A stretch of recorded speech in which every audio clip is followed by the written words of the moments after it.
All right, it being the top of the hour, I will call tonight's zoning board of appeals meeting to order.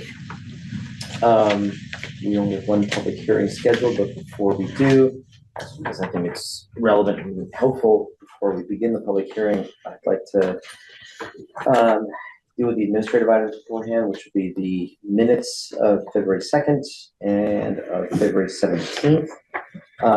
We will distribute beforehand. Copies in front of you are red lines that have proposed edits that were previously submitted by Anita Moore and myself.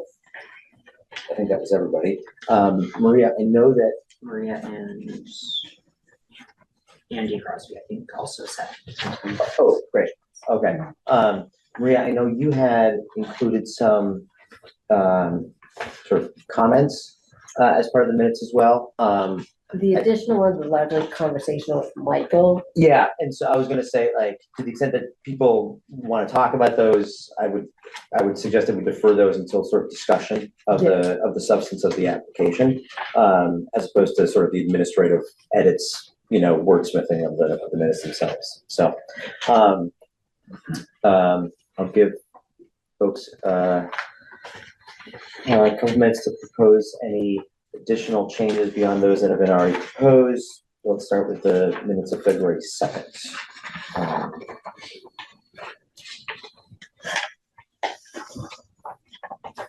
I should say, to the extent that anyone's proposed an edit in the red line version that you don't agree with, obviously,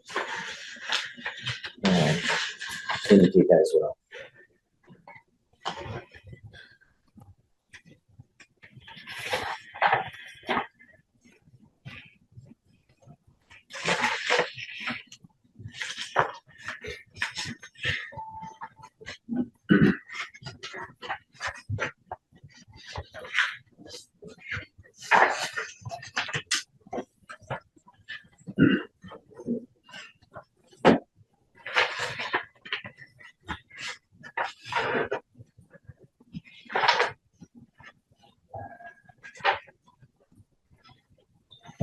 I have a quick question on page 4. Does the highlight mean anything? Andy highlighted. That was me just looking for clarification, so I just highlighted the whole line. So Oh, okay. It's been clarified. Oh, okay, great, thank you. Yeah, on page 9. Page. Second paragraph down. Yep. It says land builder stated that the site does not qualify as a boarding house. I would say it's a boarding house under our zoning bylaw. Because, other zoning bylaws might have different criteria.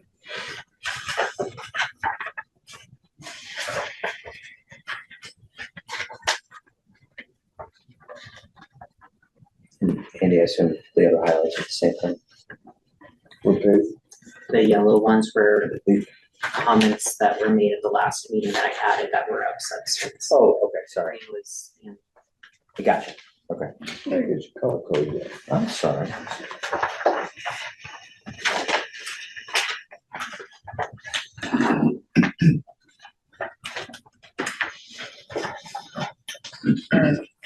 In that same paragraph that Lenny brought up there on page 9, about not meeting the owner occupancy requirement, does it make sense to make that owner operated? the zoning bylaw says owner occupied, Okay, and that was the term that was used in the hearing. just for clarity.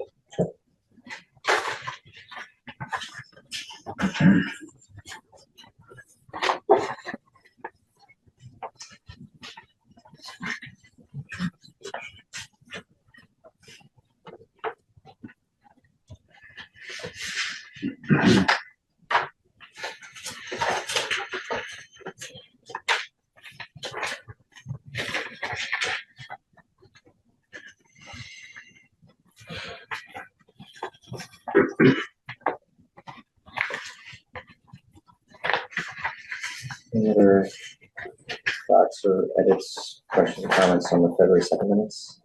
Did we get the one on page 5 that confirms? midway. David, Oh, you know what? That is a good typo. Yeah, it should be confirmed, not conformed. Thank you. Also on page 9, the last paragraph, on page 9, I wanted to go to say the board does not have jurisdiction over 5 unrelated people. I'd rather say may not, because I think that's a question, you know. If there's more than 5 unrelated people, I think that's fine. That's a matter. All right, so it does go to May in the last paragraph? Yeah.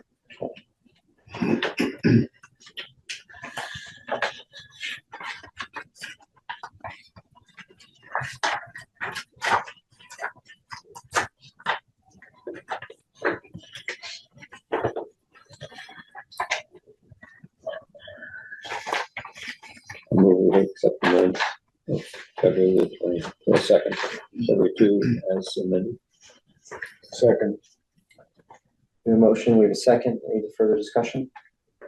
Hearing none, all in favor? The minutes as amended are adopted. All right, February 17th. And then we can take a few minutes to look at the February 17th minutes.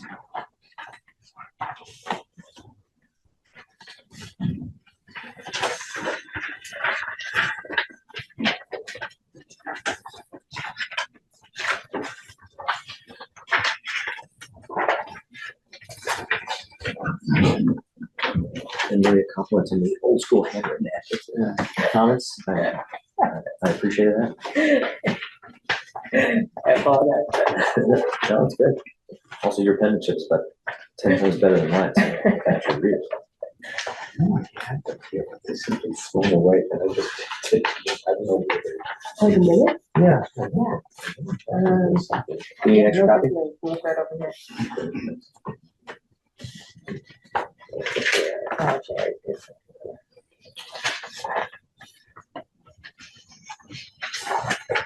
Here, you want to just borrow mine? I have electronic copy. Oh, yeah, thank you. Yeah, go ahead, take my paper. Electronic. Okay, thanks.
On page 3, the last paragraph, you know, it said that reading the court cases, there appears to be a pattern among sober homes to operate under the radar. Fine, and that people, we could remove the thing, get away with things. I mean, I know I might have said it colloquially, but I didn't really mean it literally. We could just remove the getting away with things. What would you like it replaced with? People can do things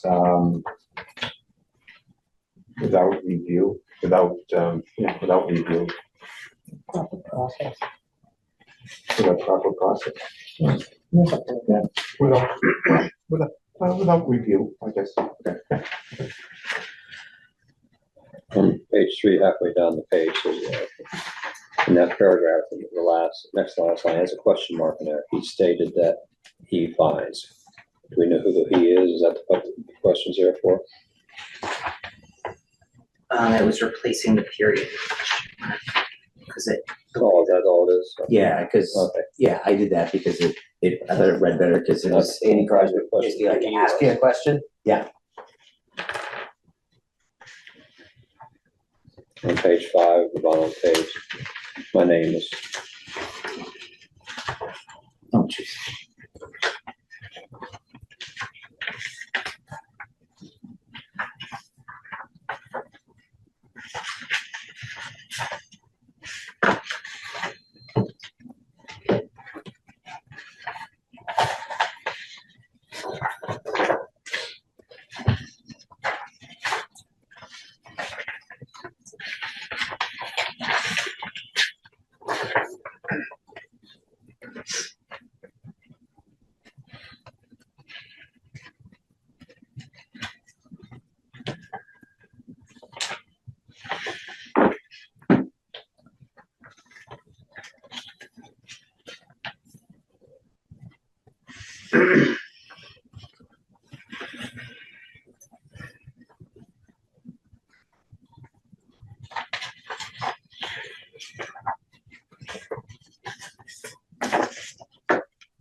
Any other comments, questions, concerns? Move accept the minutes as modified for February the 17th. Second. Good motion, we have a second. Any discussion? Hearing none, all in favor? All right, and the minutes are accepted or adopted as amended. Excuse me. There's a few pieces of correspondence that were posted and part of your packet before. They all concern public hearing, so I'll defer reference to them until then. And people are welcome to discuss or note those at the time.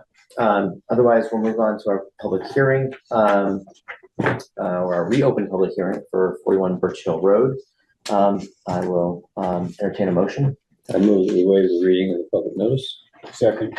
We have a motion, we have a second, any discussion, hearing none, all in favor? Aye. Aye, all right, and with that, reading of the public notice is waived. As this is even though this is a reopened public hearing, we're gonna run things basically the same as we do with any of our other public hearings. And so I'll turn the floor over to Mr. Burke, as the appellant, in this particular matter.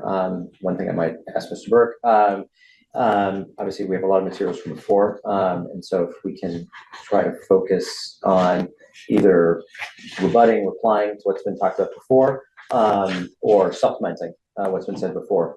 You're welcome to sit there, bring your chair up, whatever's you're most comfortable with.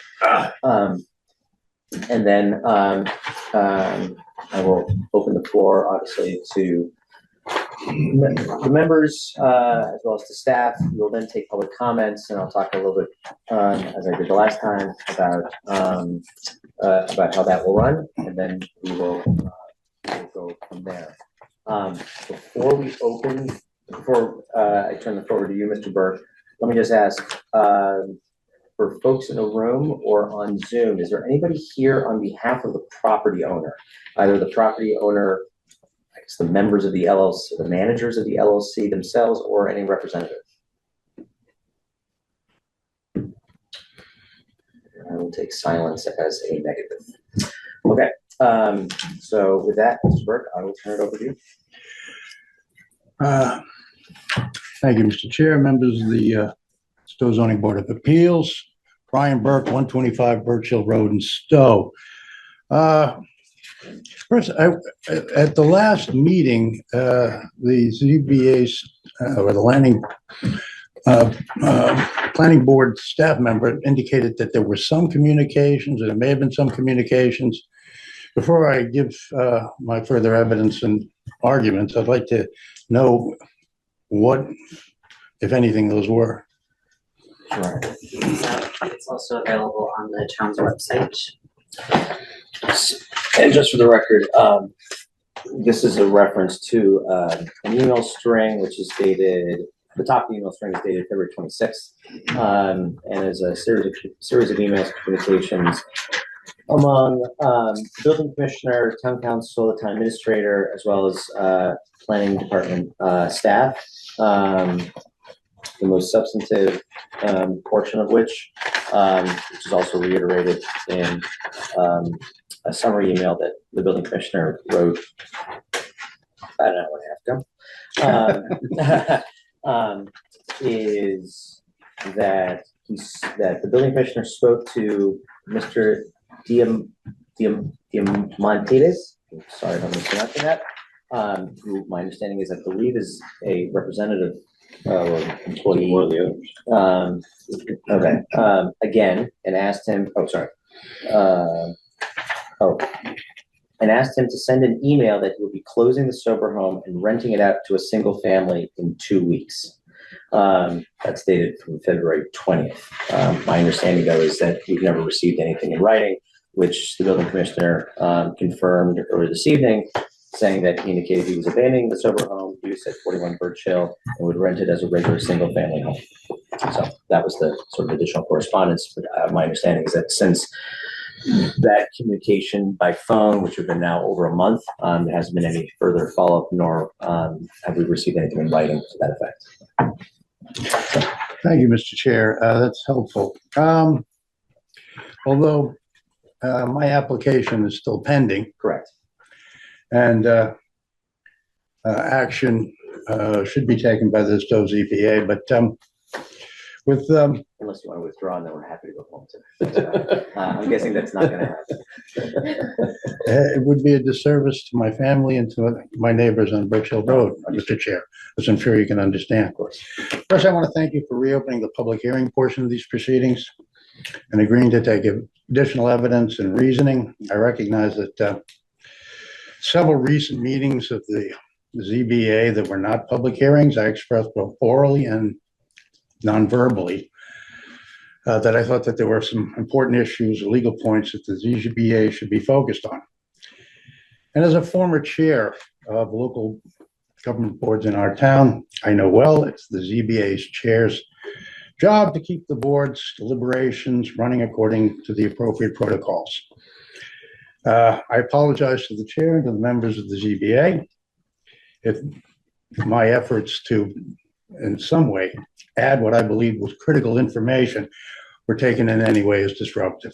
And just for the record, it wasn't. And I'm sure as a former chair, and as I can speak personally myself, in the pantheon of interruptions, that one ranked, those probably ranked as low as you could possibly imagine. But I'll let you continue.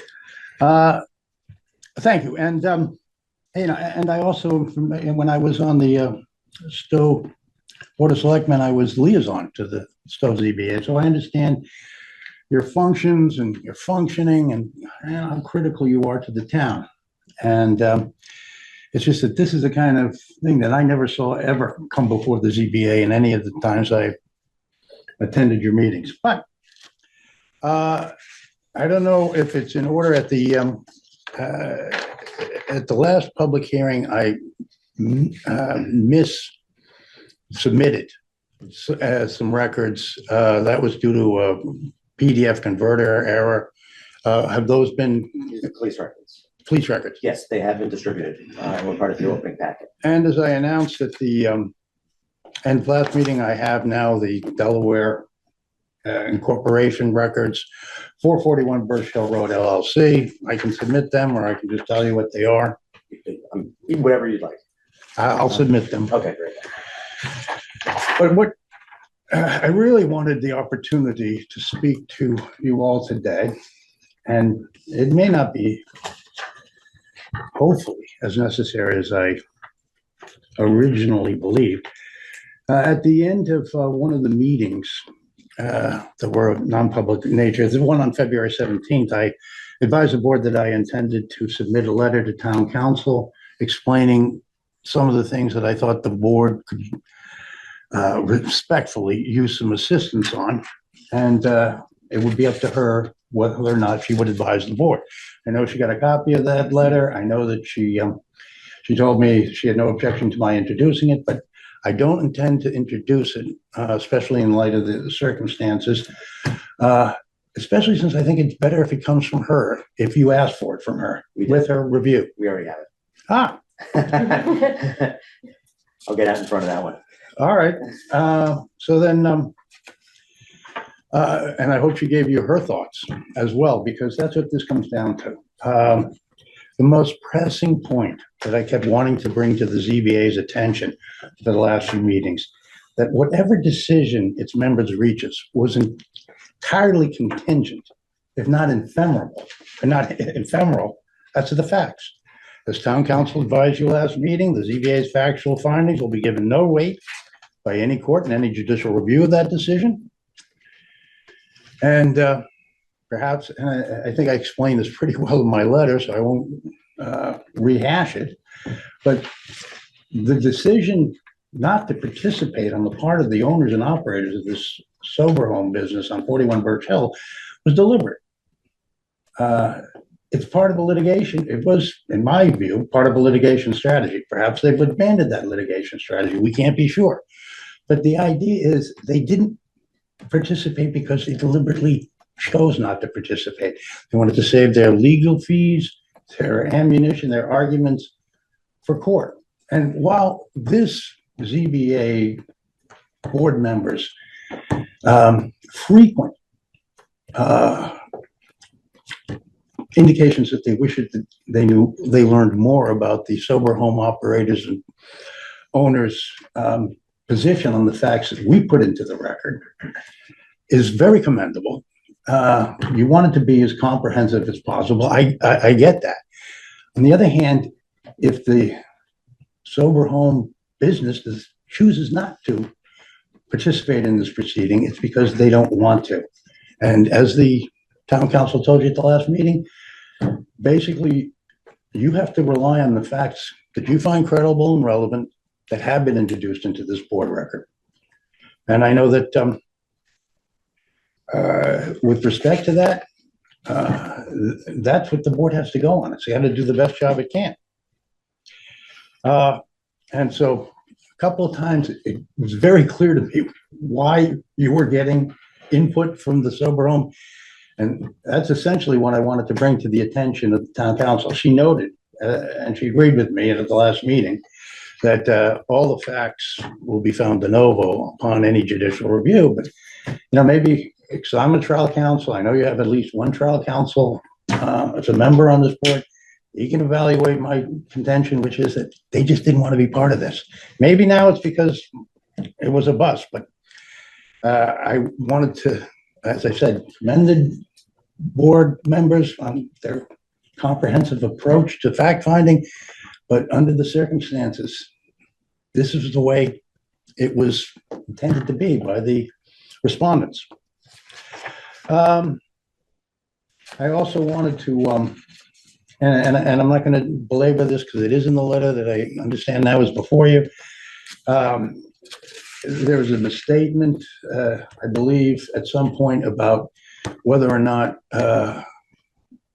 restricting a sober home use could be considered discriminatory by any court in a judicial review under section 18. But my understanding of the law is that if this ZBA or the planning board would promulgate regulations restricting sober homes, that might be taken. But the whole holding of Back Realty is that it is the ZBA's prerogative and duty to classify the homes, classify uses according to the zoning bylaws, and to use those classifications fairly and impartially. So if a use wasn't adopted, or what, excuse me, the use wouldn't be permitted in a residential district for one set of classifications, it cannot be allowed with respect to others. And that's not discriminatory. That's fair and impartial enforcement.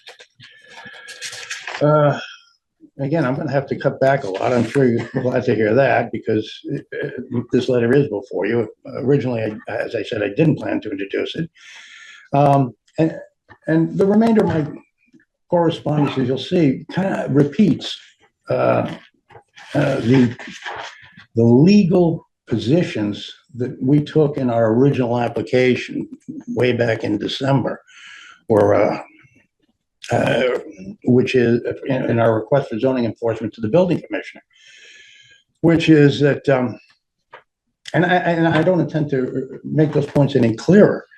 And I apologize, as the chair pointed out, I've already presented lengthy materials, but that is, I suppose, my fault. My wife would tell you I go on too long, but if she were here. But I tried to be as comprehensive, strive to be as comprehensive about the relevant legal positions as this board strives to be as to the facts that they find. But the one thing that I need to, I think I still need to point out just is we heard many times about how this use may not be or should not be considered a business. I want to make sure that the board understands that the type or the worthiness of the activities may be going on here, recovering substance abuse, is not the point. The point is we have a lot of uses for doctors, for dentists, for therapists, for all kinds of people who provide therapeutic care. We even have lawyers who provide legal advice and counsel, but they are properly restricted. They're properly restricted to the business zone and the commercial zone districts where they are appropriate. The other thing I wanted to maybe correct is this sober home is not a halfway house. The ZBA members and town councils are free to research the differences between those two entities. Halfway houses serve individuals transitioning from correctional facilities, inpatient mental health programs, and similar incarceration type situations, typically as conditions of probation and parole. And they're closely monitored or often operated by state agencies. On the other hand, sober homes, including what we know of 41 Birch Hill sober home business, is not funded or supervised by any state agency. It's not even certified, according to my review of the website of the Mass Association of Sober Homes, not even certified. So there's absolutely, they didn't even take the training. So I hope this isn't going to be necessary to delve into, but I think the board should be clear on the distinctions between a halfway house and a sober home, especially because it relates to the kind of permanency and stability.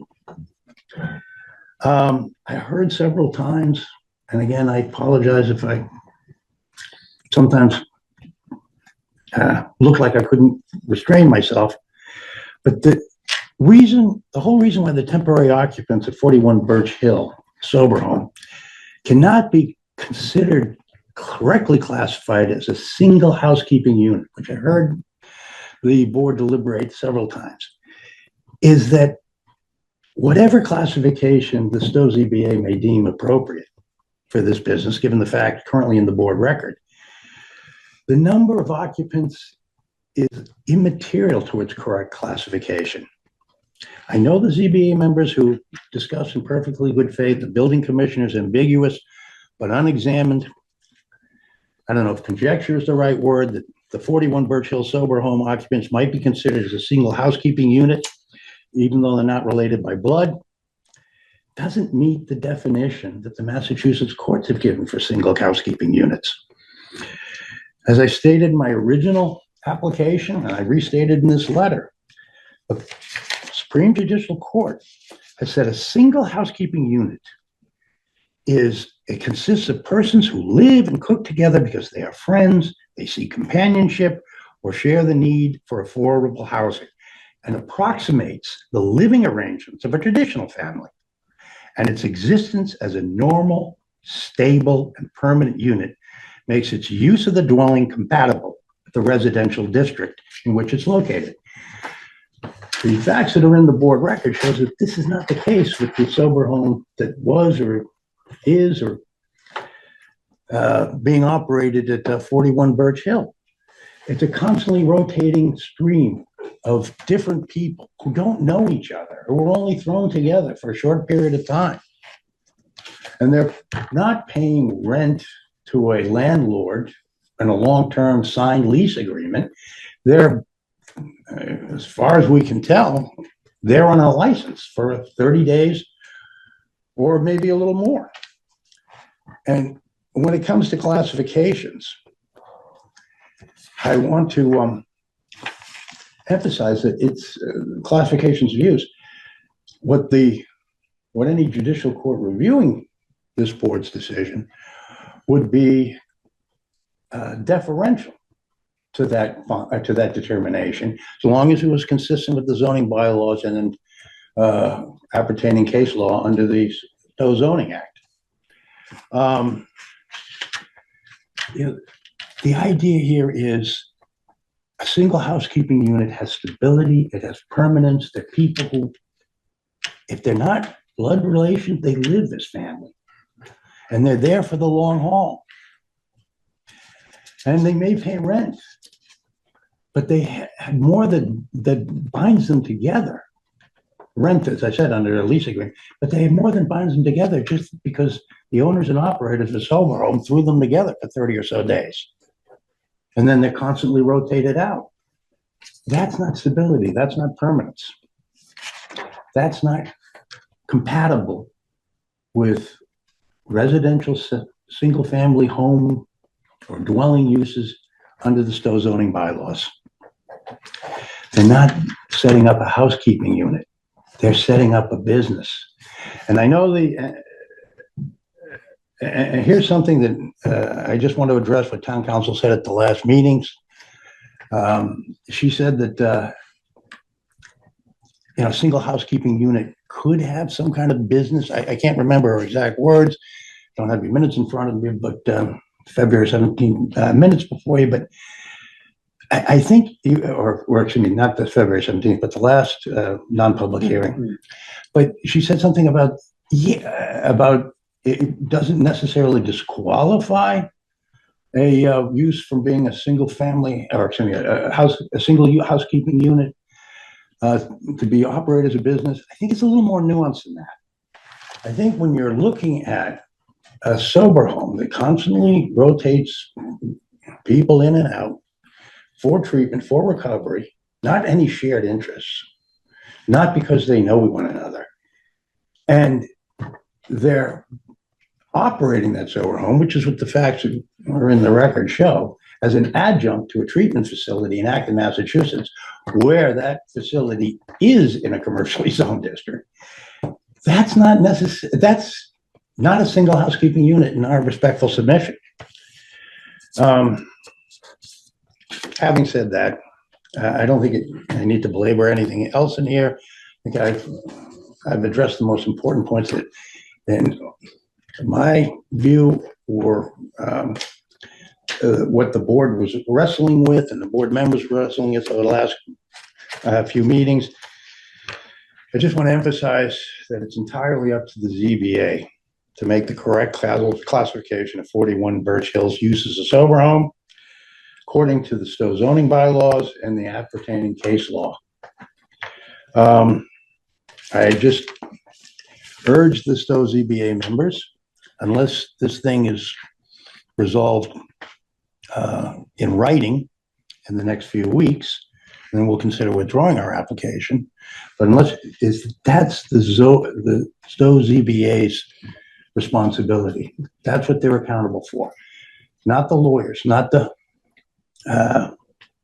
anyone else. And you're responsible to our town for ensuring that this kind of use, with its hazards, with its traffic and otherwise that I've laid out, doesn't disrupt a residential district in Stow where it does not belong. I'm just asking the ZBA to be certain about its classifications they are considering, and that's why I was going to suggest that if you hadn't received this letter, you get Stow Town Council's position on this. I don't know if you have or not, but maybe you should just pass it along. But I did submit it to her in enough time before the last meeting, and I guess she submitted it to you afterwards. Well, We once, just got it for this meeting. yeah, we were able to receive it once we reopened. Okay, all right, that's fine. But it's just that I think the ZBA members need to be sure of their own understanding of the zoning bylaws, their own understanding of the appertaining bylaws. I think that that's a responsibility that you can't just lay off on town council. You have to make your own decisions.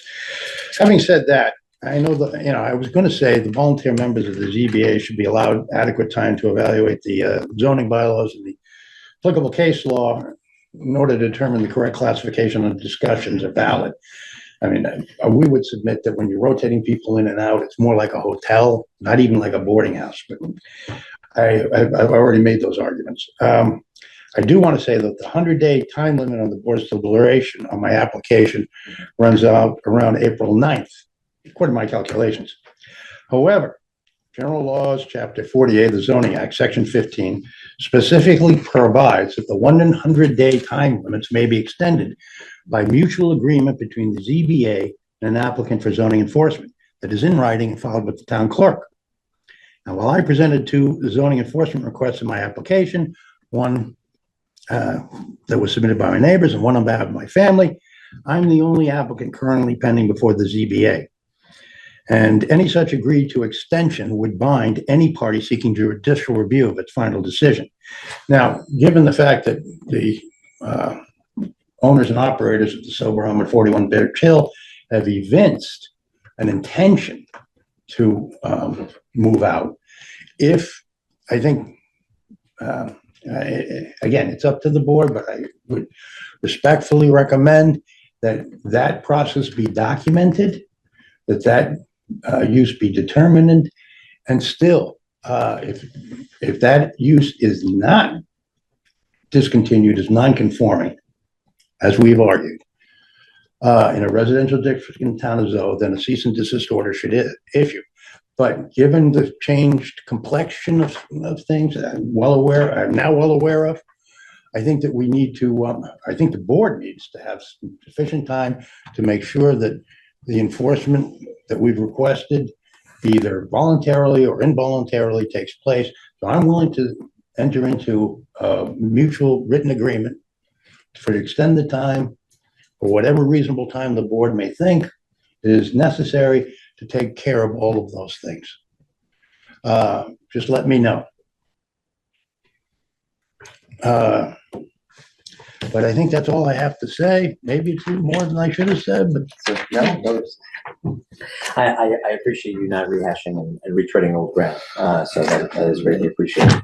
And at least from my perspective as the chair, it's, I believe it's the board's intention to reach some resolution, whatever that might be, within the 100 days, especially in light of the fact that, while there was this development, there hasn't been any further developments since that time, and now more than 30 days has passed, and unless you withdraw your application, which I understand you're not going to, and I completely understand why.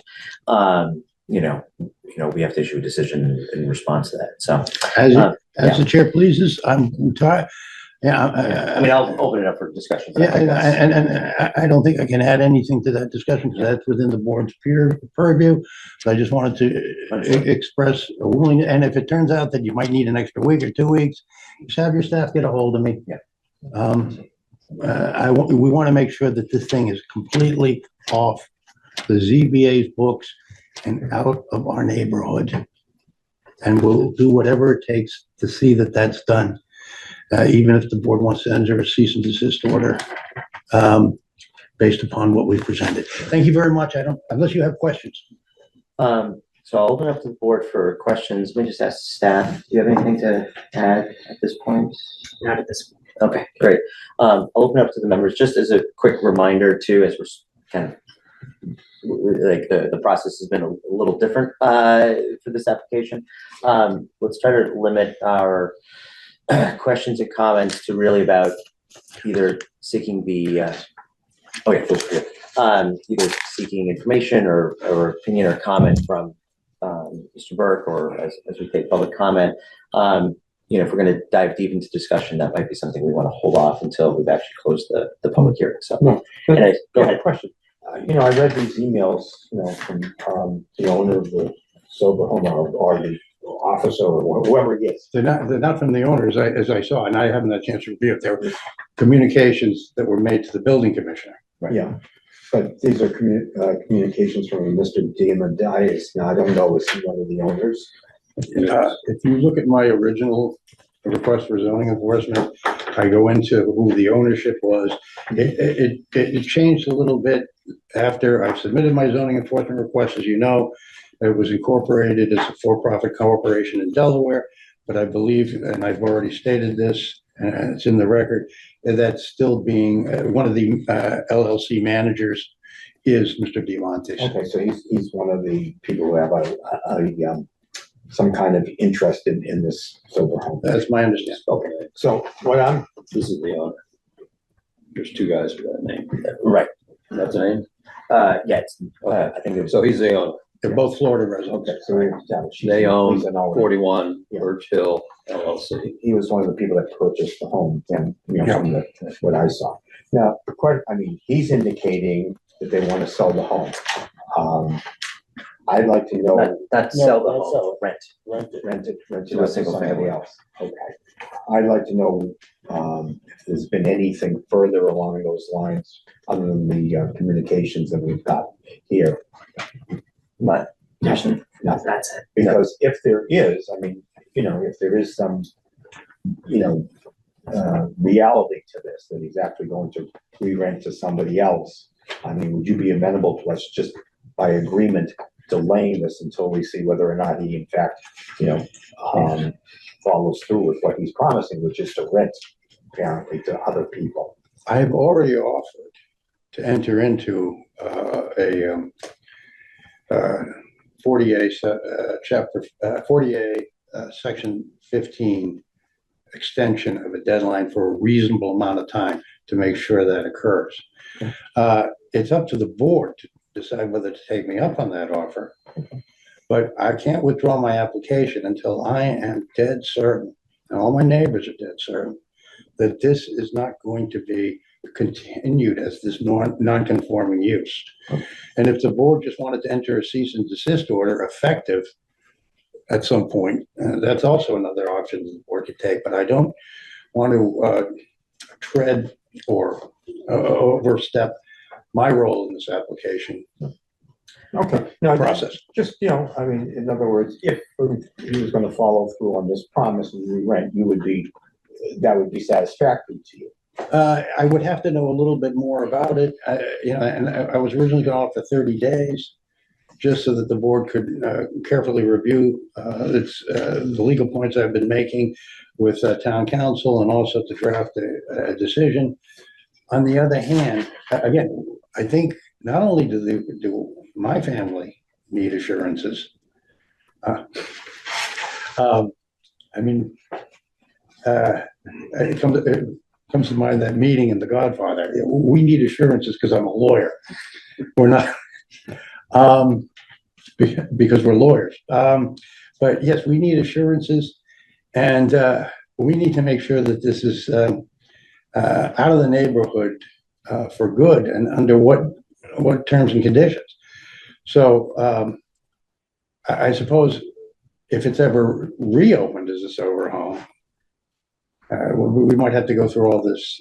But the email was just presented to me, especially the one from the building commissioner. It's hard for me to comment or to even tell you what kind of assurances that would satisfy my family. I can't speak for the other members of the neighborhood, but also I would think you would have to be fairly assured. And I'm willing to work with the board on extra time or withdrawing the application if the board just doesn't want to enter a cease and desist order on the grounds that I've gone over. Does that answer your question? Yeah. Andy? I think, based on what I'm hearing you say, it sounds like, or maybe, I mean, I'll ask this different. Have you or anyone else in the neighborhood noticed a change of use of the building since the 20th? I have not, and I should have mentioned this as part of my presentation. I believe that some neighbors are here tonight. Some of my neighbors are here tonight, and they would like to speak to the board. I can't say, that's my understanding. And they did see some things according to an email, but I can't speak to those things directly. And it's much better if you get it from the people who actually observe those here now. Yeah. So just on that note, I did drive by the property today, and it looks, I'll say quiet, but there were parcels on the front doorstep. So I don't know how to calibrate that one way or the other. I just know at a moment in time, that's what I saw today. It would be up to the board to send the building commissioner out to find out exactly what's going on. And again, if you need additional time to make these determinations, I said I'm willing. Do you agree with the proposition that we could theoretically, I mean, there's a lot of different options of what we can do, but do you agree that theoretically we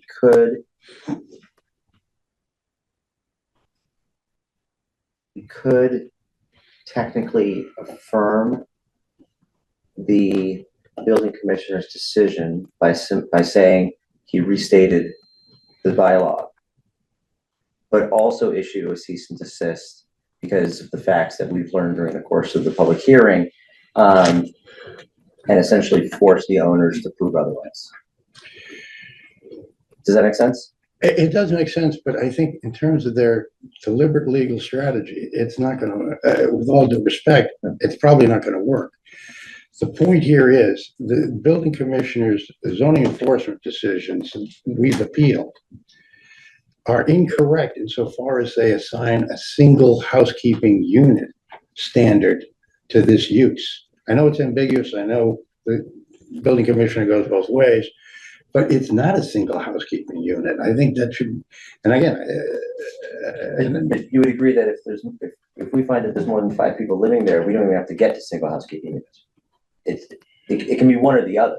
It's either more than 5 people, more than 5 unrelated people, or less than 5 unrelated people who are not in a single housekeeping unit. Like theoretically, there could be 2 grounds. The exception for in the Stow zoning bylaws about single housekeeping units and the number does not relieve the ZBA in our respectful submission of its determination of whether this use, based on the facts known to the board, constitutes a single housekeeping unit. And as we were told by the owner, or one of us was told by the owner and operator of the Stow, excuse me, at the Silver Home. One of the operators, I believe. He told one of the neighbors that it was gonna be a constantly rotating number of people, and this is consistent with what we know about a Silver Home. It's gonna go for, people are gonna stay there for 30 days. They would have no affiliation. They wouldn't have any stability or permanence. So again, I would, it might seem practical, but what happens when they open up a sober home somewhere else, saying, hey, you said we're a single housekeeping unit? I don't think the board can easily get around having to make that decision based on the facts in the board record. I think you could, so does that answer the chair's question? No, I understand. Though the one thing I would say is that I think the interpretation of whether a single housekeeping unit applies at a particular property is very property specific. And so it you know, they could, I mean, you know, we always say that, you know, there's no precedential value in what we decide from one application to another. Even though obviously our goal is to always have a certain measure of consistency here. No, I acknowledge your point. And the board's classification would be given deference so long as it was reasonable and consistent with not only the Stowe zoning bylaws, but also the case law decided under the Zoning Act. And again, if you just look at that Commonwealth, and I cited a lot more in my original report, I don't want you to have to go through that again. My wife will get all upset with me if I ask you to, but it's just not a single housekeeping unit. This is a business. It's not being run for permanence and stability that the neighboring members of a residential district are entitled to. So I can't answer your question anymore. The ZBA can do what it decides, and then it's up to all of us to. But I think rather than go on record as saying that this is a single housekeeping unit, and I know it might not seem to have presidential value, but it could be used. I would steer away from that and just enter a cease and desist order based upon what the Stowe zoning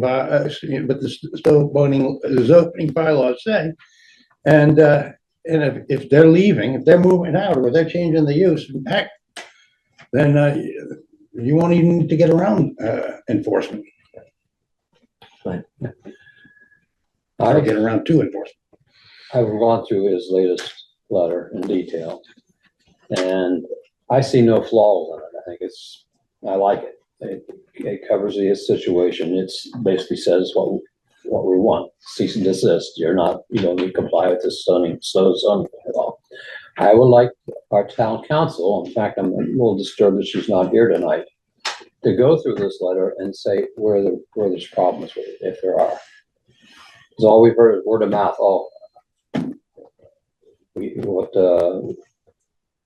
By prohibiting him from being in a residential district is discrimination. I don't believe that is so. And his letter described why it's not discrimination. Because we're calling it's a commercial operation and no way around it. Because I would like town council to go through his letter and point out what flaws she sees in it. So you don't believe that her comments last week, No. which she made after receiving that letter, is sufficient? No. All right, I'll disagree. You can comment. Well, again, I don't want to tread on the board's prerogatives No. and decision making, but the town council didn't disagree with anything I said in this letter. She did agree that any facts would be found de novo. She didn't take the step that I think litigation attorneys would take, which is this is a deliberate legal strategy not to participate in these proceedings, but before the ZBA. And that's Member Dowd's point was exactly why I didn't choose to introduce this letter into the board proceedings, because I do think you're entitled to town council's analysis and to see whether she disagrees, and not with my positing their legal strategy, of course, or surmising their legal strategy. But if there's anything else I said wrong about a single housekeeping unit, or the fact that back versus realty shows that proper classifications, fairly and impartially administrated or adjudicated, is not discrimination. Again, that's up to you. On the other hand, if they are leaving, I know legal fees are something that all the ratepayers in this town have to eventually underwrite. So I'll leave that to your decision. Maybe you want to talk to the town administrator. I'm not suggesting that you do, but yes, that was my whole point, Member Dow. On the other hand, you'll have to decide whether it's necessary at this point, or maybe you can wait.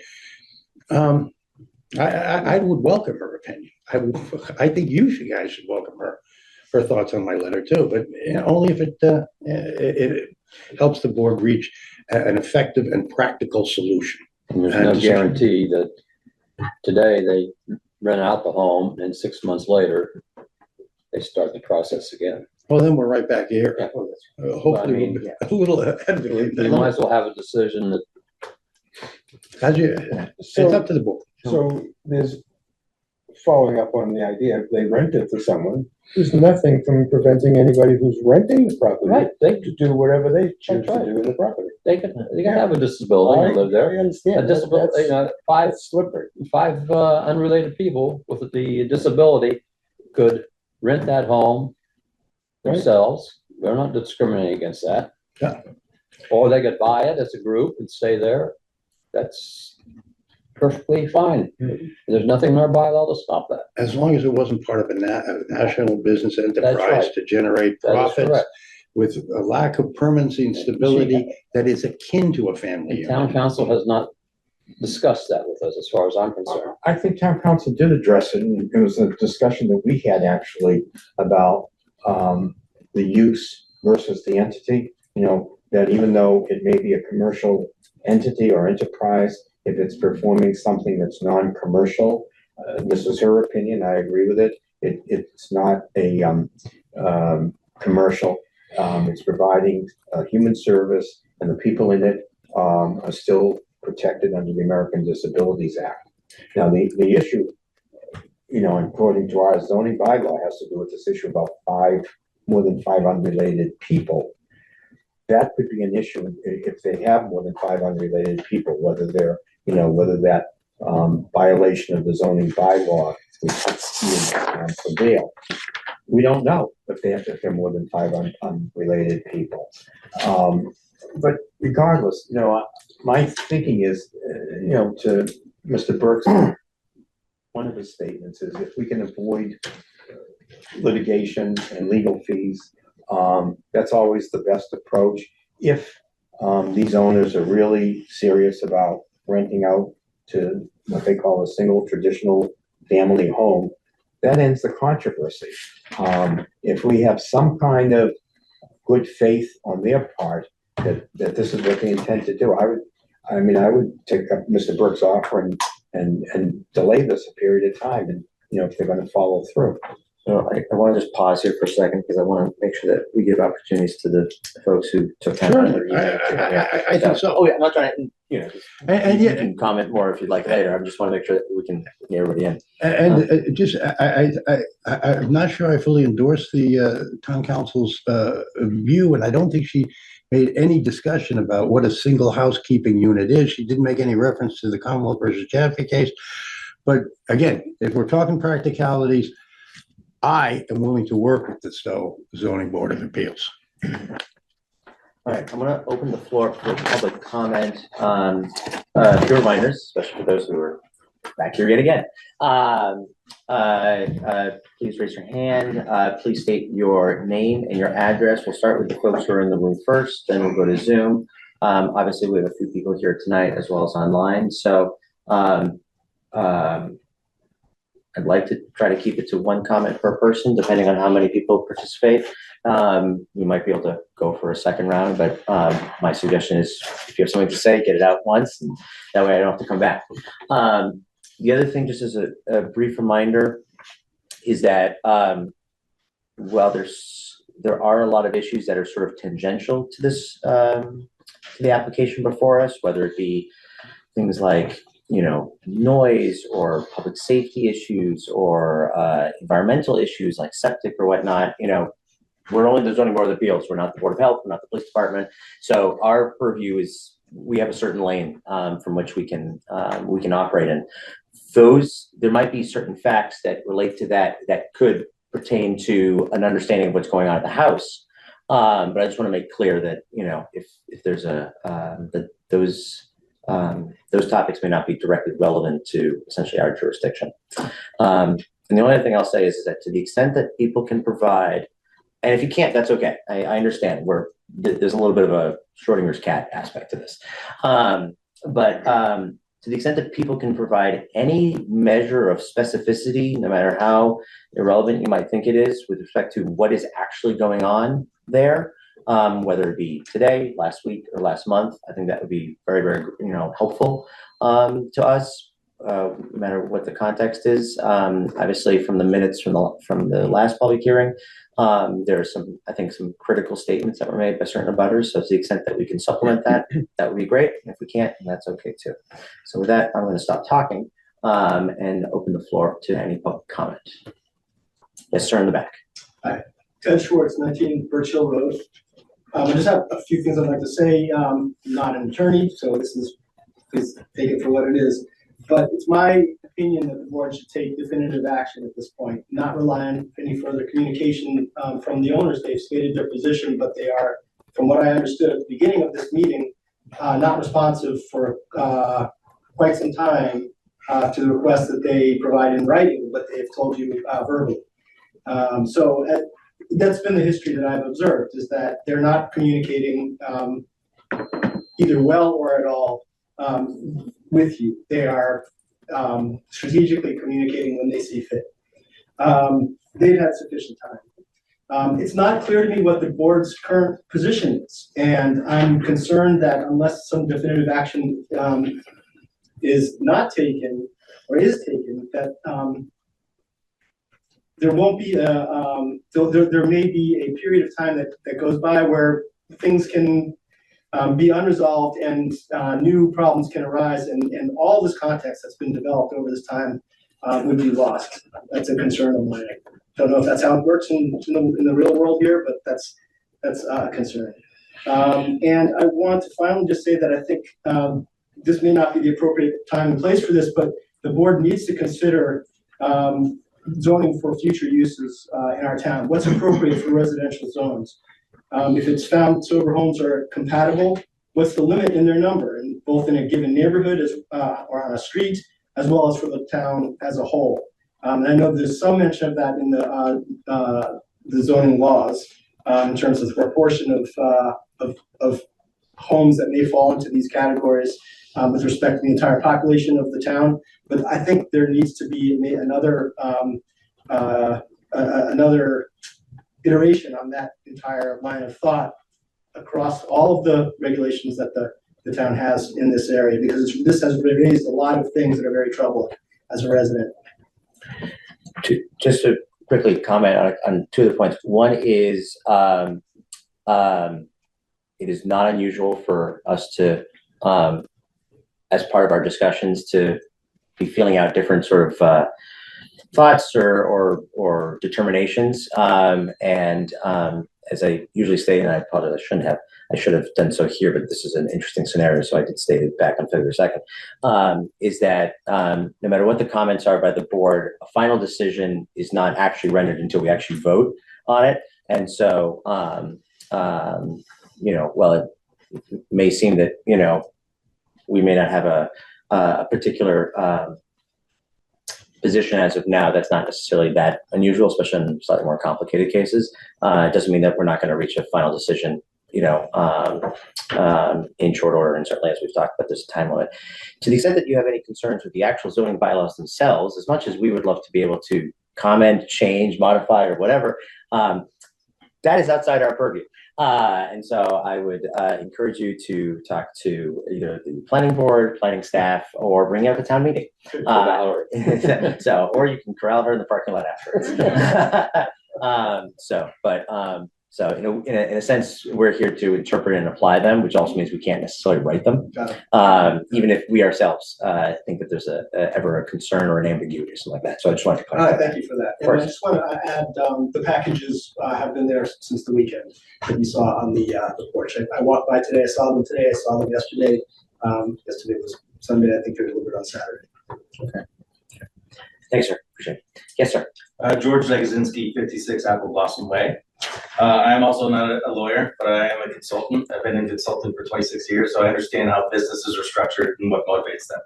And I wanted to make sure we all have a clear picture of what the whole structure is here, because what I believe is happening is the operator has constructed a functional equivalent of a clinically managed residential program split across 2 addresses and under the same common corporate ownership. So you've got the clinical component, 164 Gray Road, which is Engage Wellness. You've got the residential component for 41 Birch Hill Road. Both are managed by the same corporate entity, NRG Management, which is listed as the same address in Florida as Birch Hill owner. NRG is actually the same initials as the owners, Nick Diamantidis, Garrett Diamantidis, the brothers, and Ryan Welch. They're all billed through the same financial apparatus, Remedial Pro LLC, also owned by the same people. So you've got this structure set up. Engage Wellness is also listed with the Bureau of Substance Abuse as only doing outpatient. On their website, they list inpatient, and they list residential services, and they list programs as short as 1 to 2 weeks. And so what I think is happening here is by separating these components, clinical and residential, if you look at any one of these locations, they won't trigger the right types of criteria for licensing, for zoning, for whatever it might be. But if you look at the whole thing, if this sober home is receiving referrals from the operator's own outpatient treatment center, if residents are following treatment plans created by that center, and if the same corporate entity managed both locations and bills insurance for the treatment, at what point does that stop being independent peer-led housing and become a residential treatment program that requires BSAS licensing? I know some of that's outside the scope of this group, but I think that a full picture of the whole thing, I just wanted to make sure it was out there. Absolutely. Thank you very much. I appreciate it. Any other? Yes, sir. John Mulray, 80 Apple Blossom Way. I'll start. I'm not going to apologize for not being a lawyer.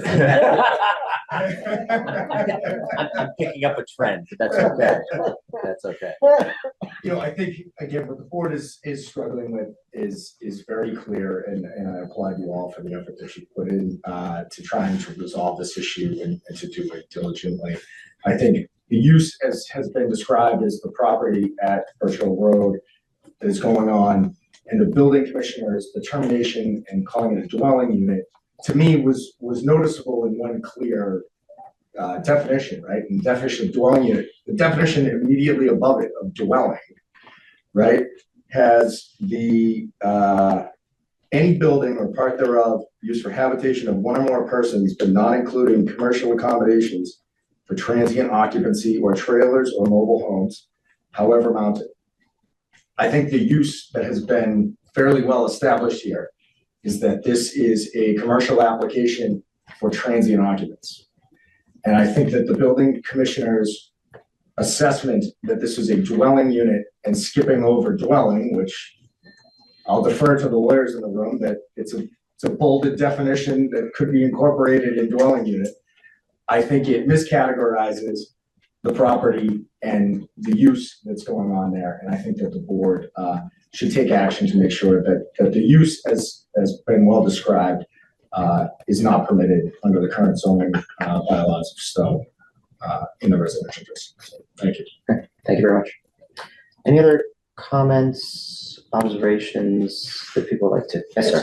My name is Pavlov, 33 Birch Hill. I'm the direct abutter to the house. I know in the past. I'm sorry, I mean interrupt you. If you face the house, are you left or on the right? So this is the view from my first floor. Okay, so that's the. You're on the left of the house. You're on the left. Okay. I just want to show you so that You're because the there corner was some guy. speculation what I can see, and I can see everything. The first window here is their kitchen. Every time they wash their dishes, I can see them. My driveway, it's 35 feet. I can see them as clear as I can see you right now. So in the past 3 weeks, something that I have observed with my eyes, and I can sign a sworn affidavit. I can That's do, okay. I can do a polygraph if you pay for it.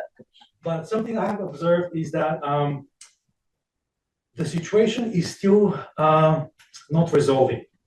I have observed various cars coming at 9 o'clock, 10 o'clock, and how do I know that?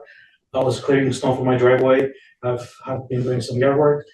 People doing circles around the neighborhood 5 times, 4 times, and I have observed this with my eyes. They stop.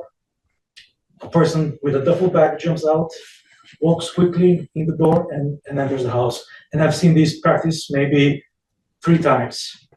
So I think what's happening right now is they're trying to still operate under the radar, and they're trying to introduce people in secrecy at night.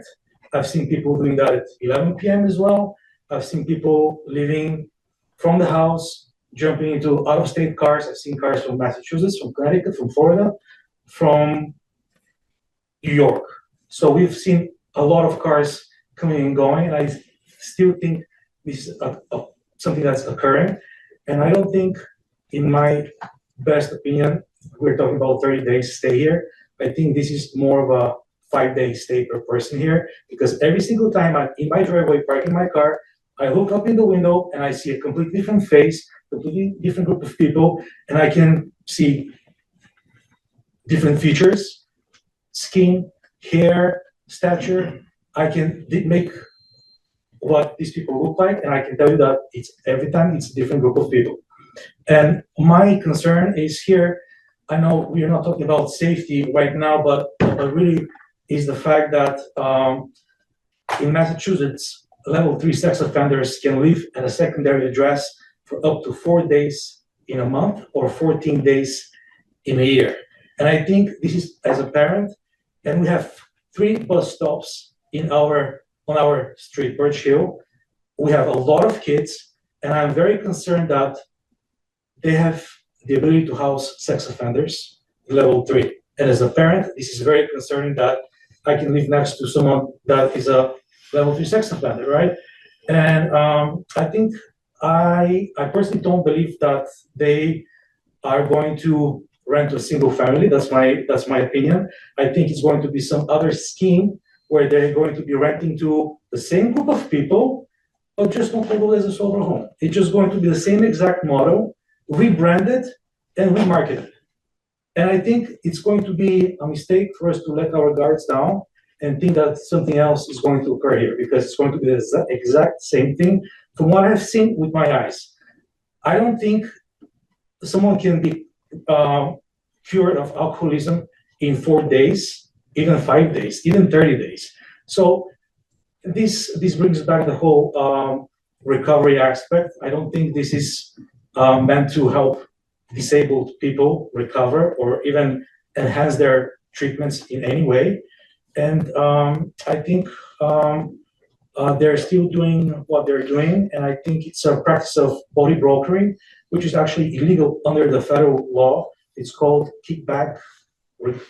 It's called, just a second, it's called Eliminating Kickbacks in Recovery Act of 2018. And this is a law that prevents sober homes from brokering people and bringing people just for tests. And I think what I'm observing is happening, the amount of people coming and going, this is exactly what's happening. People are coming for 3, 4, 5 days, they're doing all kinds of tests, they're going back. And I see different people every single time, and I can see it with my own eyes. So I just want to reiterate that I can see it with my eyes. And I know there's some questions, can we see it, can we not? But I can see it because it's very clear to me who lives there and the people that are operating this facility.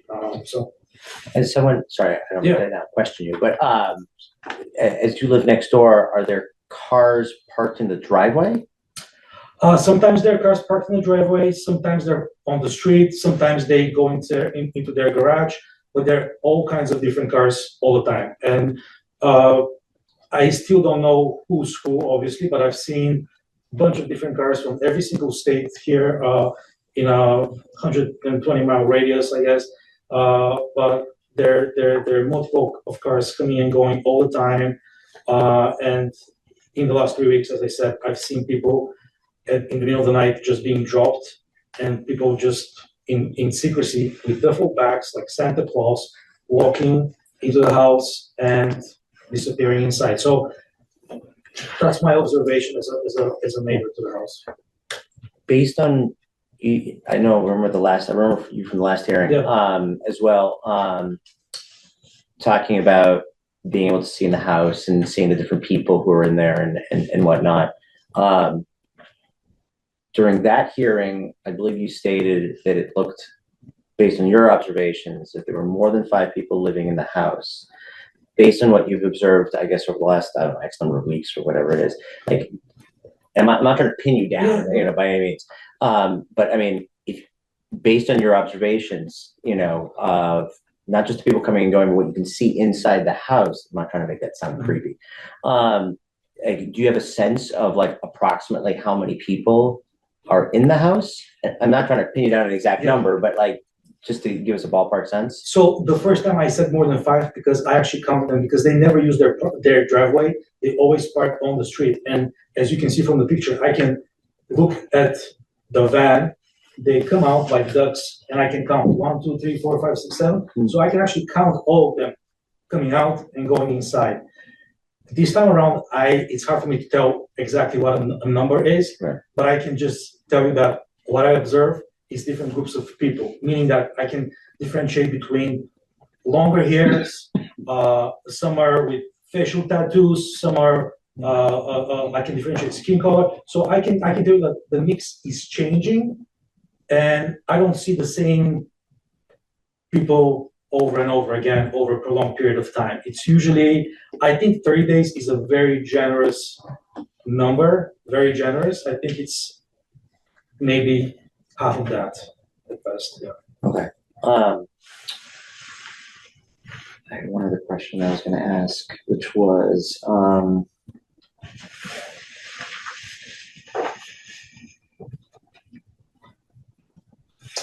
don't remember.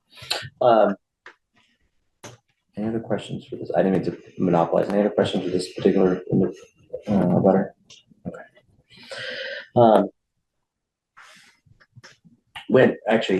Before, when it was more the van operation, like do you remember approximately how many people would be exiting a van to go into the house? At least 6 people that I can see. Okay.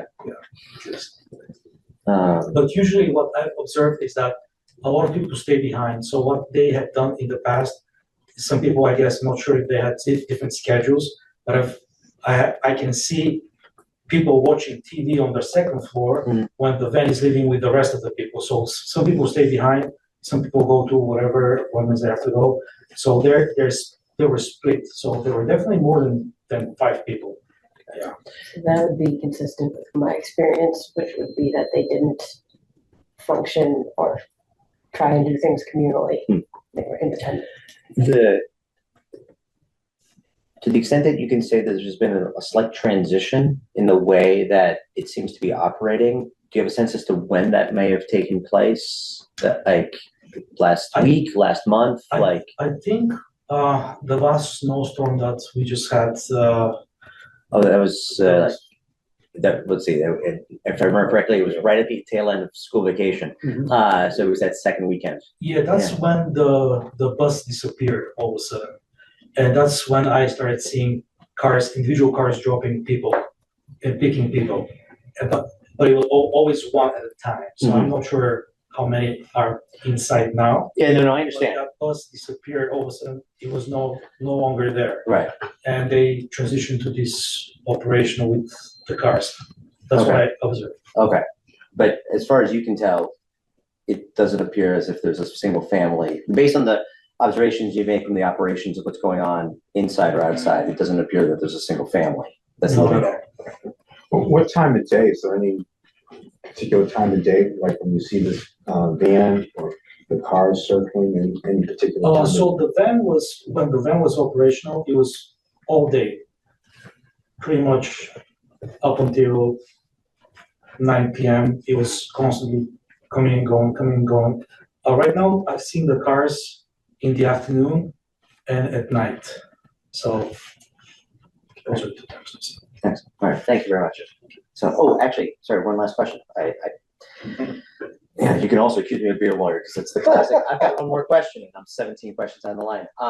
If I remember correctly, you did have a conversation with the, I don't know if I would call him house manager or. Abraham, yes. Okay. Yeah, I spoke. Okay, have you spoken to him since? No. Okay, is he still, have you seen him? Yes, I saw him this weekend. Okay, okay, does he appear to be living there? If you don't know, that's okay. I don't think he lives there. He comes and checks on the place. So the way I can see it is he's the manager, and under Eddie, there's another person that operates as a manager to the house, and this person has another person under him that I think he might live there for a few days and goes. I know this because they both drive different cars, and the guy under Eddie drives a car that's a Florida licensed car, and the guy under him drives a Volvo that's Massachusetts licensed car. So there's, based on their cars, they all have different cars. So that's how I picked up on who's who and how they operate. But I think there's 3 people that manage the property essentially. Okay, well, you said you saw Eddie just a day or 2 ago. Yeah, he was there this weekend. Okay, and just to remind us, when you did speak with him, which probably would have been in October, okay, can you just remind us of in as much detail as you can, what he said? Yeah, during that conversation, I did my own investigation when I started suspecting that something is happening based on my neighbor, Eric Salberg, that left and sold to Engage Wellness. I started seeing Bob's Furniture, I think it was Bob's Furniture, trucks delivering beds and dressers and everything like that. And at that point, I made a connection. I went to the record of deeds, saw who the guys were. I Googled them, found everything I need to know. Quickly became aware that this might be a sober home. I found out the sober home. I called Eddie, and at that point, he was shocked. Quite honestly, he was shocked that I was able to pinpoint exactly what's happening, and he was almost taken aback. He was like telling me, "How do you know that? Who told you that?" And then I said, "Well, I know what's happening. I know." I kind of like bluffed my way a little bit because I told him I know the 2 brothers and the 3rd partner, and he sort of like released his cards and said, "Yes, that's right. It's going to be a sober home." And I told him, I'm just a little concerned about the individuals that are going to be living there. Not to discriminate or anything. I'm just concerned as a parent of 2 kids. And he told me, "Don't worry, they're screened, and there won't be any arsonists and pedophiles." And I didn't know how to take that. He just said that, and I didn't know if that was supposed to make me feel better about the situation or not. But as far as I know, this is just his opinion, and there's no evidence how they screened these residents. So that was my last conversation, and he told me, "If there's anything, call me back." And then the next couple of days or 3 days, I had to call him back because one of his employees, the guy that drives, the manager under him, tried to walk into my house because he had no idea which house he was supposed to go to. So my wife is inside my house working, and then all of a sudden you have this guy trying to walk in my front door. And she's calling me, telling me that some guy's trying to enter our house, and I am speaking to him through my Ring doorbell and telling him that he has the wrong house. And before that, police came, and there's actually a log at the police station for that incident because he was sleeping outside my home, and I was concerned about this individual sleeping in his car. So this whole scenario was documented with the police department as well. And that was the last time we interacted, and he said it won't happen again. But thank you.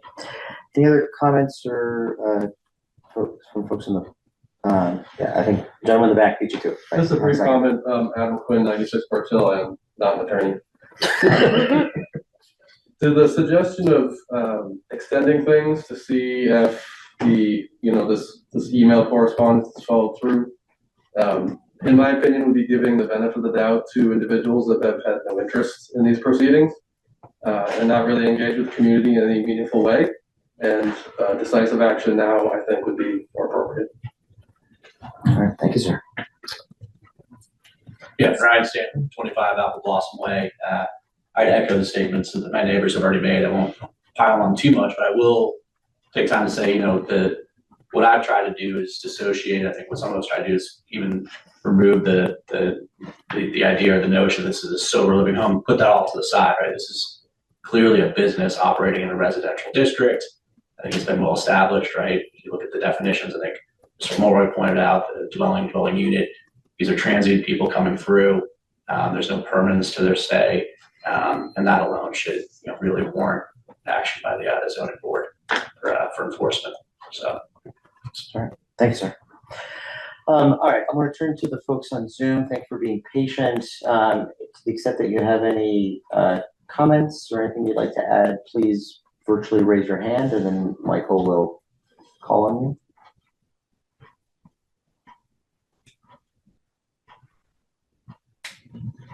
All right, Sylvia. Sylvia, can you hear us? Yeah, I can hear you. Sorry, I was just trying to. I don't know if I don't think my video is working, but anyway, as long as you guys can hear me. So Sylvia Messy, I'm at 109 Birch Hill Road, and yeah, as other neighbors have talked, I just wanted to echo. I agree with everything Brian and Boyan has been talking about, and I just wanted to reiterate, yeah, like obviously the trust level of these people saying, oh yeah, no, we're just going to rent the house now. I don't know how much I'd trust that, and them going, full circle around doing some sort of business arrangement on things. So I just wanted to, share my opinion on that as well. I'm on the other side of the neighborhood, so I don't see as much as Boyan does as being the abutter. Okay. All right, thank you very much, Sylvia. Anyone else on Zoom right now who would like to contribute a comment or otherwise?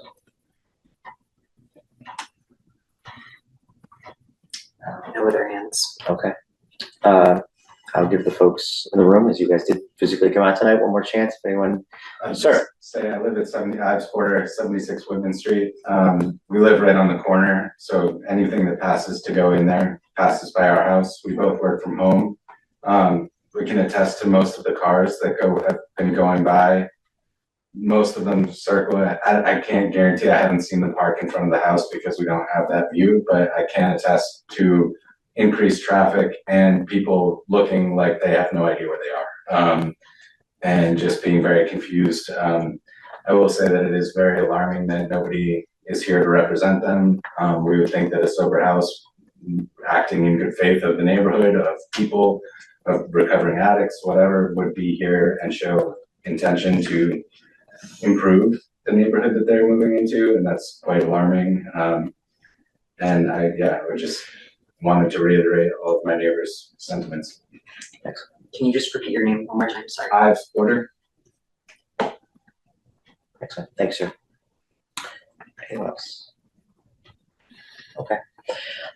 Other questions, comments, topics of discussion, things that we want to learn, Mr. Burke or any other member of the public that you all want to interrogate, unlike me?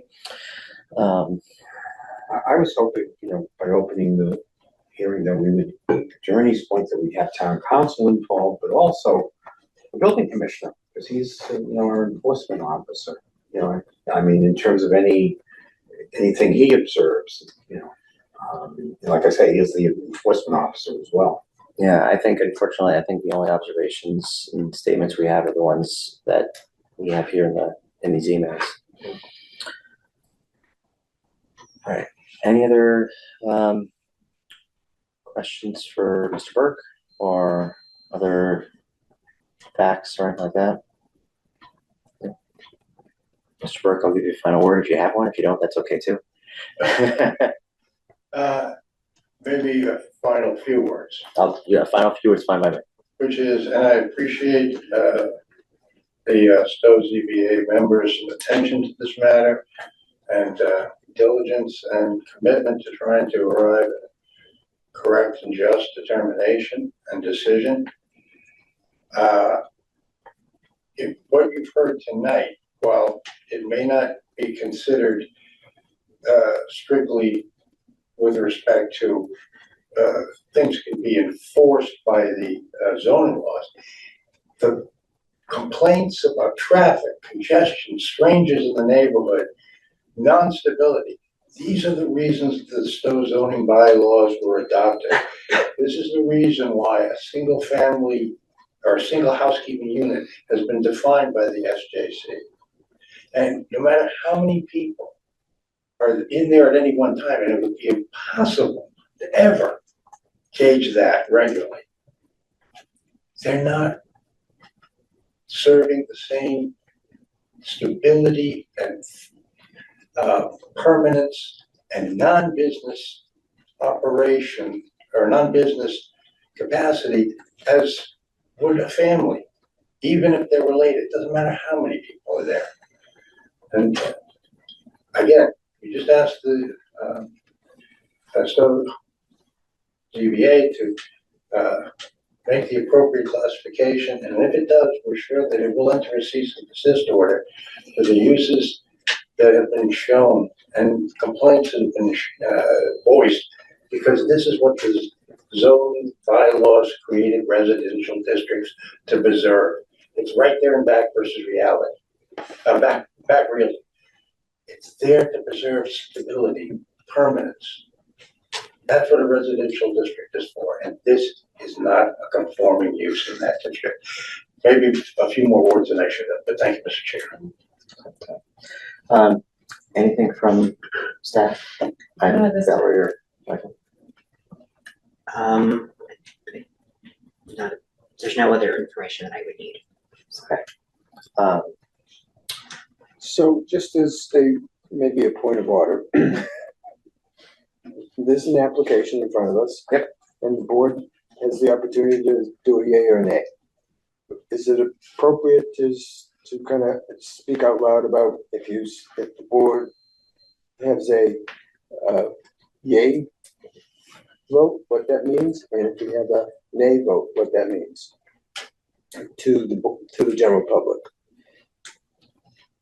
Oh, in terms of just procedurally? Yeah. Kind of how it works? So if we go this way, it means this. If we go that way, it means that. Sure. I don't think it's as black and white because of our ability under the statute to. I think that's why I'd like to maybe have that conversation. Yeah. So hypothetically, we could grant the application, which essentially overturns the building commissioner's, the zoning enforcement officer, building commissioner, same person, decision. Though we'd have to be explicit in terms of, what violations, why we think it's wrong. And why we disagree. Why we disagree, thank you, Stephen. What's incorrect, what we disagree with, and the action that needs to be taken, and we need to be able to justify that why. So that's one potential option. The second potential option is we deny the application. Which indicates that our agreement with what was stated in the decision, and that would be the end of it.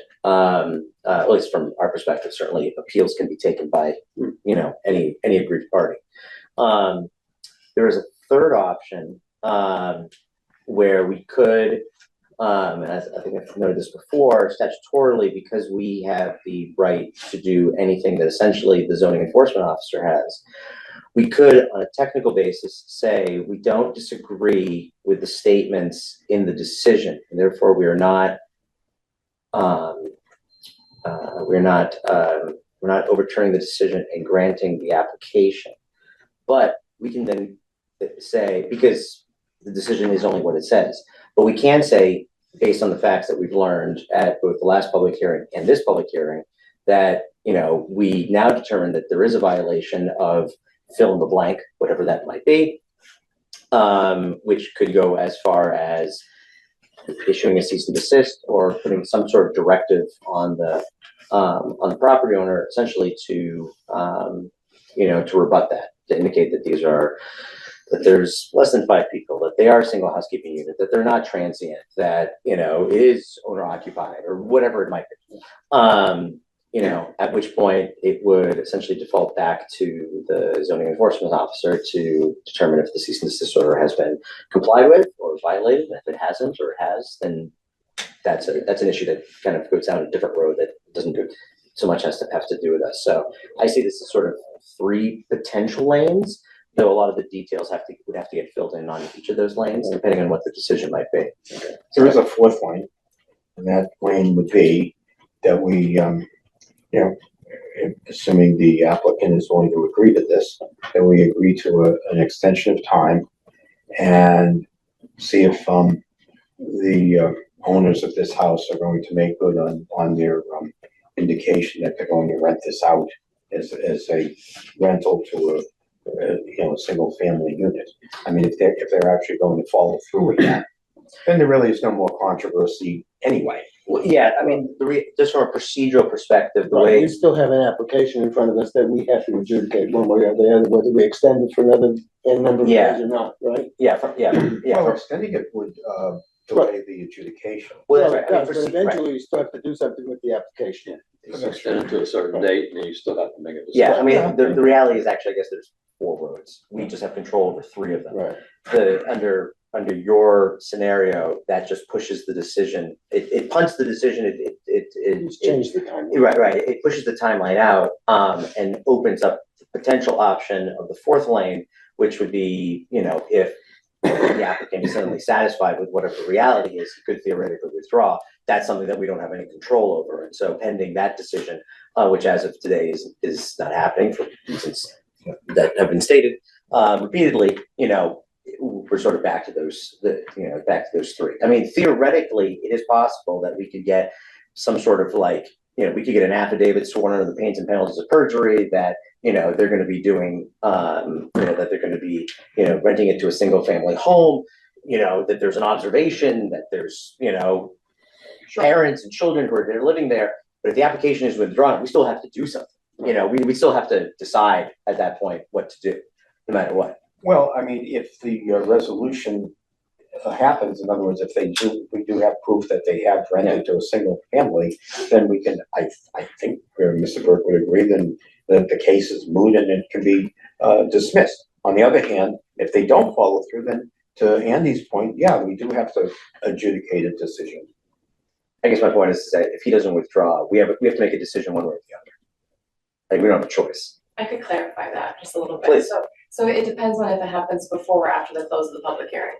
So if the public hearing closes, a decision is needed. But if there is withdrawal before then, it would not. But that doesn't affect the 100 days. Well, that would be. I mean, right. I mean, if you choose not to extend, we've got 100 days. That's correct. Yeah. So the hearing would have to remain open in order to do that. If you wish. And it could be done if there's a mutual agreement. I do also just want to clarify another point. So it would not be this board that would issue a cease and desist. So your request would be of the building commissioner to do it. And he has the option of doing that or not. If you wish to ask that the building commissioner compel information, he has the option of doing that or not. Can I just ask out of curiosity, from a procedural standpoint, if he were to decline? So this appeal is interesting because it warrants additional legal action after this decision is made, right? So just play. Sorry, I don't need to go into. No, this was this is what Andy I think was referring to earlier a bit too. So it does depend. If this board were to act against town council's advice, our own building commissioner would not be inclined to uphold the board's decision. Putting aside the reasons,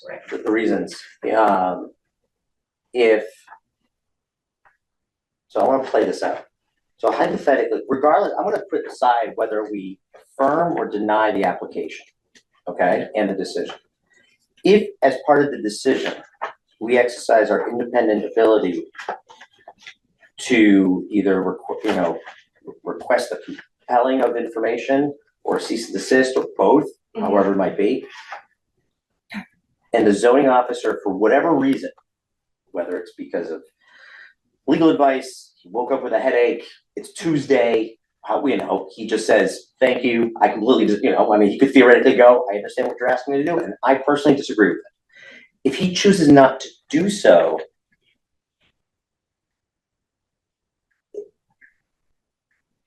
I'm guessing that we could end up back here because someone could appeal that as a decision, or it just sits. And I'm not trying to put you in a corner, I'm just trying to understand. Hypothetical, yeah. I don't like hypotheticals. It is not typical. That's So national law. what is typical is that the zoning enforcement officer would uphold the decision of the zoning board. If it is contradictory to the town's own legal advice, it may result in a different course. Which emphasizes again the importance of having the building commissioner, here on, to be part of this so that we can be on board together, and not get into a situation where there's a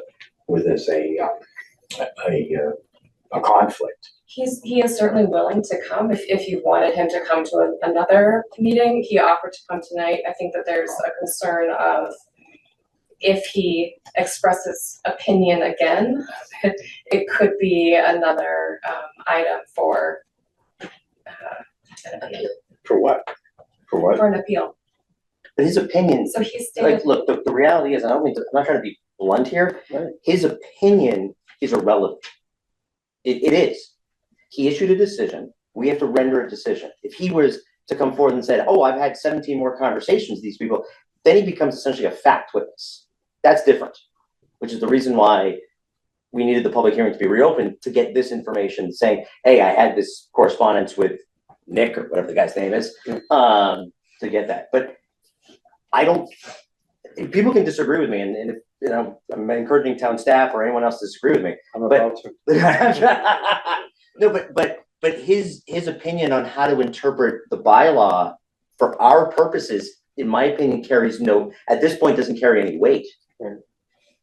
Well, my concern is he is the enforcement officer, and if we render a decision and he doesn't want to enforce it because of he feels the opinion is more in line with town council than this board's decision, well, then we got a problem.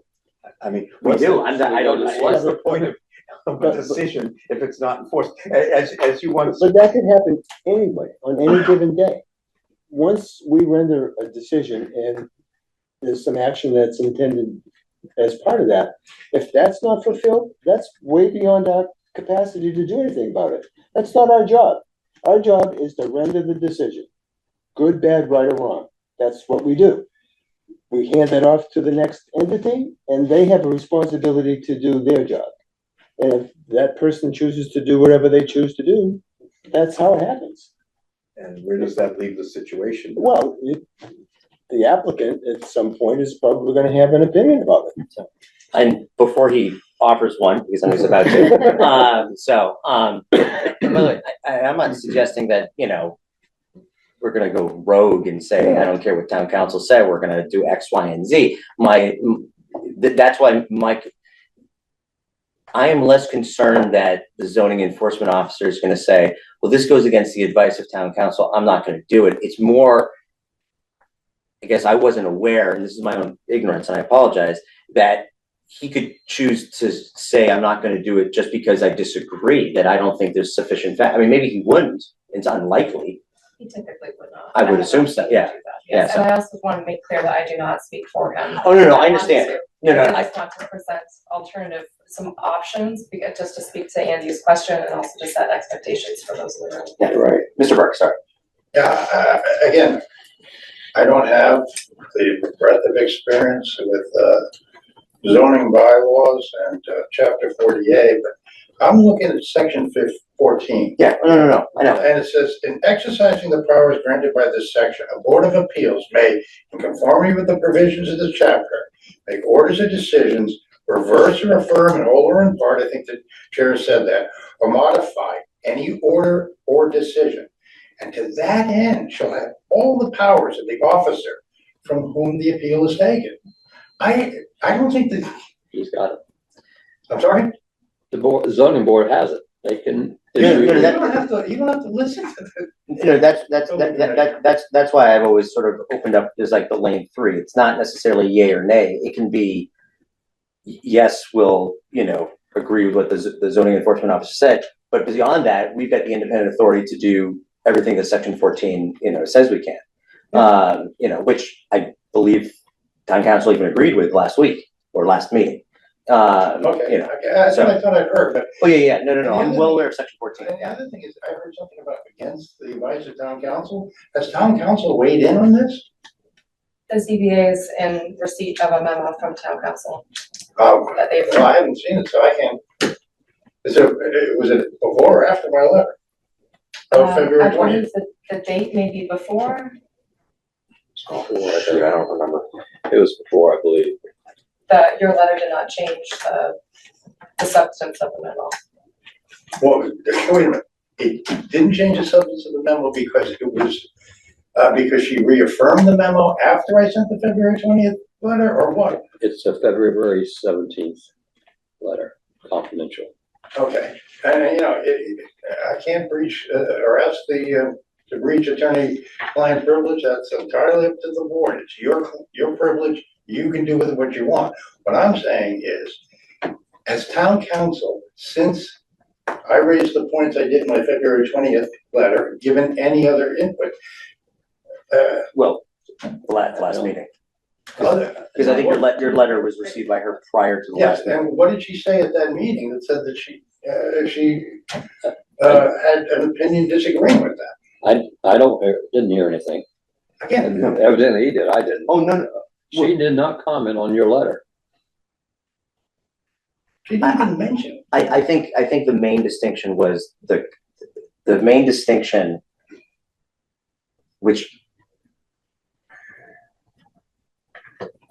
distinction, I think, between the opinions that you have made and the opinions that she has made, I think are focused directly on the commercial nature of it, and that the disability protections under the ADA carry to the owner, regardless if it's a for-profit or non-profit entity. I think that's potentially where there's conflict between the two. I think that's the extent of it. I don't think there's, based on based on what she indicated at last week's meetings, I don't think there's otherwise a distinction on the legal aspects, whether or not there are factual bases like you've talked about so far in the record to support X, Y, and Z, is one that I think from her perspective, she goes, that's for the ZBA to decide. If you think there's enough, then you go forward. So, but I think the commercial piece that's always been the area of disagreement. Again, and again, all I'm going to repeat is what I said at the end, and I'm not going to repeat it much. I'm just going to say, it's you guys who have to make that decision in consultation with the town council, but you're responsible for interpreting your zoning bylaws and classifications of use, and that's your role. And it's easy. I've been a lawyer for almost 50 years. I know it's easy to say, oh, the lawyer told us. No, again, you have a responsibility to evaluate based upon your own experience, based upon your knowledge of the zoning bylaws, based upon the laws that have been cited to you, Supreme Judicial Court decisions, to exercise that in consideration of all reasons and legal authorities that have been provided to you from any source. That's all I'll say. Thank you. Sure. Like I said, we need to have her go through his letter and I don't know what more there is that she's going to say. It's not up to me. I'm not trying to overrule. She's going to have to defend it in court if we go with what he says and an appeal. So she needs to talk to us about it. She does not need to defend the board in court. What? So, okay. go ahead. She is not entitled to defend the board on their decision. Okay. But we need to talk to her. She's are not required to defend the board. Okay. But the ZBA can hire their own attorneys, but that's another matter. Why isn't she obligated if she's town council and? It is up to the select board as to the I spending. thought, okay, yeah, it's the select board, okay. So the Yes, yeah, that's. select board could vote to not support the That's ZBA if they go against town council. Okay, no, I understand. I thought you were saying that could be, the town council would be this rogue decision and say, no, don't like it, not representing you. That's not the way lawyers are supposed to behave. But no, you're right, the select board, it's the select board's decision as to whether or not to hire town council.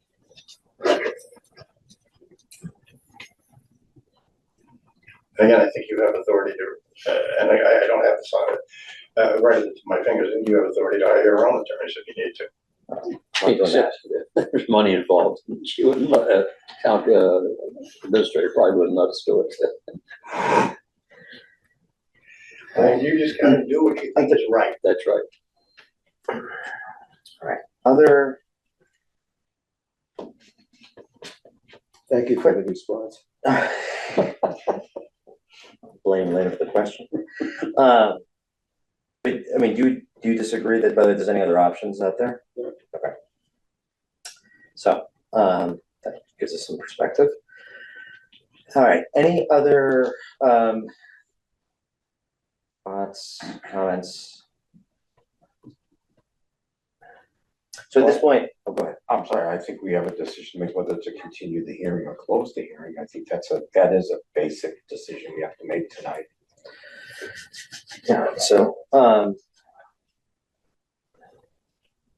thoughts about that? Yeah.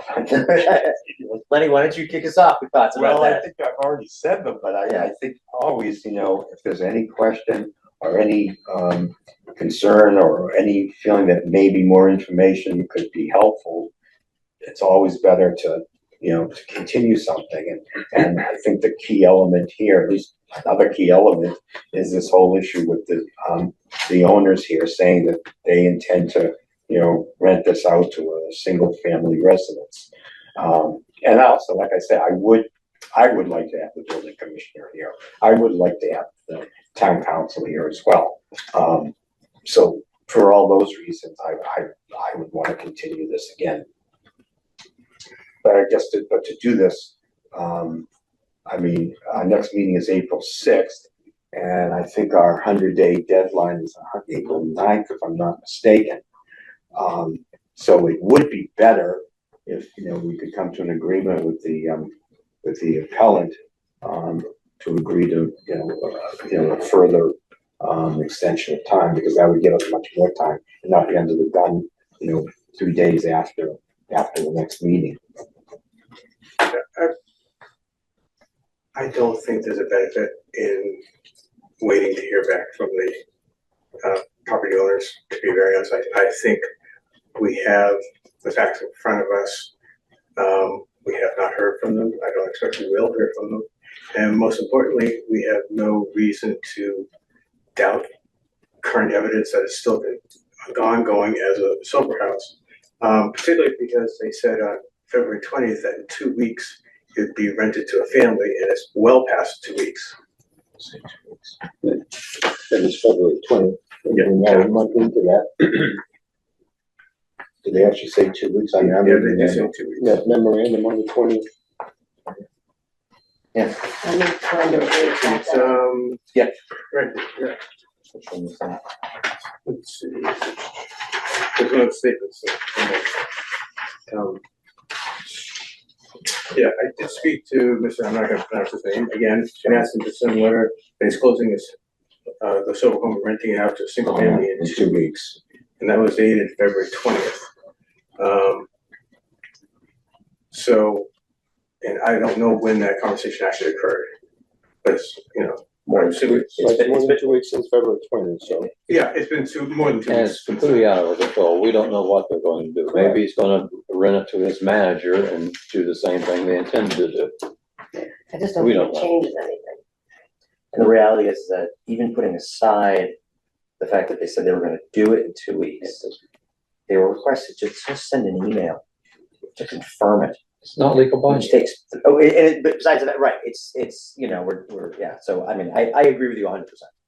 You know, that, I think postponing or extending things in the off chance that the, property owner or any representative is gonna pop their head up after they've been noticed multiple times on multiple hearings, you know, could have participated in this process at any point since the appeal was filed back in whenever it was, you know, 80 some days ago. I think is confirmation enough of, you know, what we have before us. Well, I would like to hear from a town council in terms of, you know, the communication that you had with him. With him, with, I can't pronounce his name. Oh, she never spoke to him. Spoken to him, that's the. No, that was Frank. It was all, that was Frank. Yeah. Again, all the more reason I'd like to have the building commissioner here too. I mean, Well, what do you Doesn't mean think you're gonna hear from him that would make a difference? well, a number of things. One is, you know, he's really there in terms of, you know, being able to see what's going on. He's our enforcement officer and he, you know, he understands the zoning bylaw. And he's given us an opinion on the zoning bylaw, and I think having his input here would be helpful for all those reasons. And apparently, he's the one that's had communication with his owner.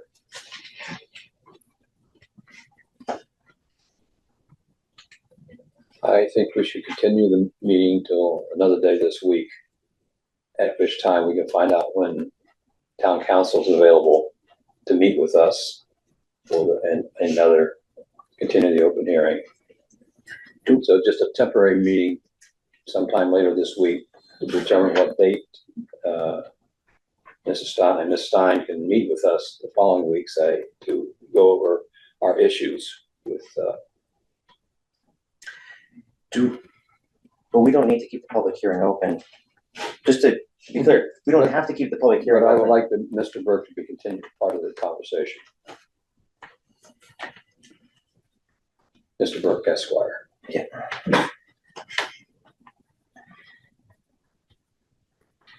I'll open it up for discussion. The only thing I'm gonna say is, and this isn't a knock against Mr. Burke or Mr. Stein or any other attorney, as one myself, I think I can say this. I don't know what good is gonna come from having two lawyers debating this. You know what I mean? Like, we've heard I think we've heard their positions, you know? I haven't And heard, that's just, I have not heard a position that maybe I didn't recognize it, but from Stein concerning discrimination. what was all last week about? The last meeting about? It, I guess I'm just trying to understand, like, can you be more specific? Sorry. was it BAK? Back real. That said that, and he pointed out that case law said that our zoning bylaws can prohibit, as long as we prohibit the commercial companies from a residential district, and the fact that this is a commercial operation, it's not appropriate, it's non-conforming for use in a residential district. I am nearly 100% certain that she stated explicitly last week that it doesn't make a difference. I'd like to know why. ADA. Hmm? ADA basically says that as I understood it, the ADA basically extends the benefits of protection from the disabled to But the see, we are not discriminating. A disabled person can rent that house or buy the house. A group of 5 of them could come together and buy the house. We don't. Right. Well, Well, no, he's just telling you what she stated. Oh. We're not Right. debating that at all. Okay. I Yeah, think no, he's so just saying basically that's what she said. So that means that if we're applying the bylaw equally, regardless of the situation, then we're doing it, as I understood, we're doing it properly. you get in trouble when you basically make an exception because it is, because of the entity owning the house. In this particular case, again, because the disability is granted to the business or the residence situation itself. That's what I understood from what I heard her say. Rather than debate another attorney and not get paid for it, I will offer this, is that, yes, I think the board has to take into account the nature of the occupants, but the nature of the occupancies are transient, they're not permanent, they're not stable, and regardless of whether or not they're commercial entities, the house is being used as an adjunct to another business in another town. So again, as I said, I think it's a little more nuanced than, okay, just because it's commercial, they can't be a single housekeeping unit. I think if you look at the reasons why Back Realty says we need to have uses which are conforming to a residential district permanence for stability, so that it's like, so that if it's not a family by blood, they're acting and living together like a family. And I think, again, it's not just straight commercial, not commercial. It's how is that business aspect of this sober home being used to defeat those expectations that all of us in the neighborhood had for this residence when we moved in. That's all I'm saying. Just to be clear, I was just explaining what I understood. So I wasn't making any comment about that particular situation. And I apologize, members, I'm not saying that, I'm just, it's hard, I didn't see what she said, I only heard what she said at the last meeting.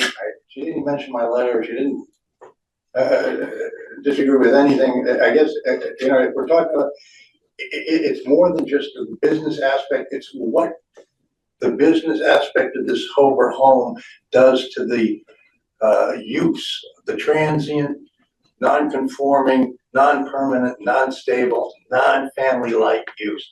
All right, I said, I think I've exhausted things. No, your point is well taken.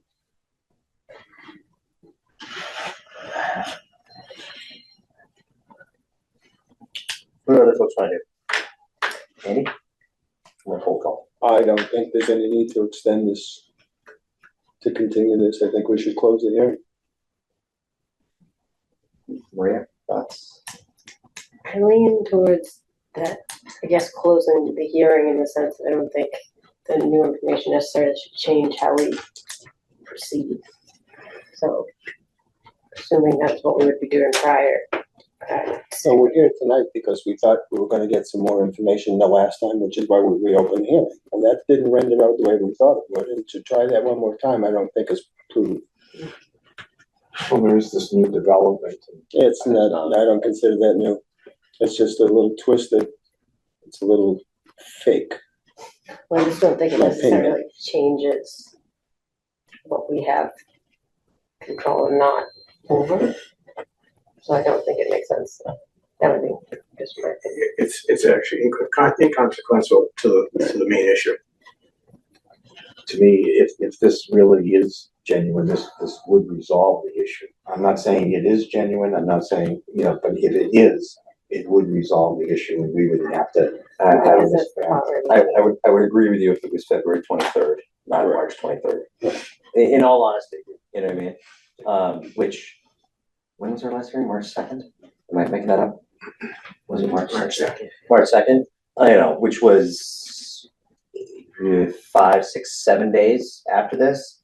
At the time, was probably still relevant. I think time has panned out that it's not quite there.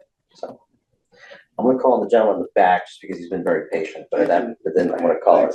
Ted Schwartz again, 19 Birch Road. I just want to respond. What I'm hearing is that there is a question as to the intentions of the owner renting out the house to a single family, and that for whatever reason, that means all of the decision-making process of the zoning board in relation to the application by Mr. Burke, should be potentially ignored because maybe there's an acceptable outcome by something that we don't know, is going to be taking place in the future, or yes or no. And it just seems to me that I'm expecting that legally this works like I understand law in general to work, that you set precedents, and that this, no, maybe it doesn't. So I'll stop right there. But it just seems to me that we do need a decision as residents in this neighborhood. We need something. I'll just leave it at that. I feel that we do need a decision. Yeah, just on Ernie's point, the ZBA, so I don't know if it's unique or not, but as much as we would love for our opinions to be precedential and say, well, we decided that 6 months ago, therefore this holds water. It's not the case. Each application has to be taken in its own stead. And in fact, because of the nature of the ZBA, the membership changes all the time. So you have different boards essentially reviewing it. It's just, obviously we strive for consistency, but we're not necessarily bound by a prior application that's unrelated. We could render a decision giving you everything you want with regard to this particular residence, and another sober home could open up on the street in a different house. Different decision. And then we start all over. We figure out by these people. So, I mean, I'll entertain a motion. I'll make a motion that we close the hearing. Second. You can't second. You're not part of this. I'll be quiet. But that was enthusiastic. Yes, it was. I appreciate it. Well. So, What says that you have two different open meetings, open hearings on two separate sections, that they have the same body there? I think it's by application. It's by application, right? Okay. Okay. So Okay. You had me for a moment. I was like, wait a minute. So, Unless you want to kick someone off and have Andy do Mullen's paperwork, because he has to be present for all of the proceedings. That's right. It wasn't for a set. Well, I listened to it. I watched it on TV, but I don't know if that counts. Yeah, no, I think I'll if it's okay with everyone, I'll actually prerogative of this chair to I just maintain caused that. trouble. No, that's okay. That's okay. It was a fair and interesting question actually for a moment. So, all right, we have a motion. Do we have a second? Torn. Can the chair not second? I will second. There you go. I'll make it less torn. So we have a motion. We have a second to close the public hearing. Any further discussion?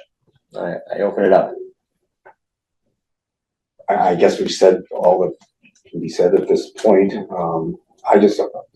My feeling is always, if you're not sure about something, always take the path that gives you the greater options down the road.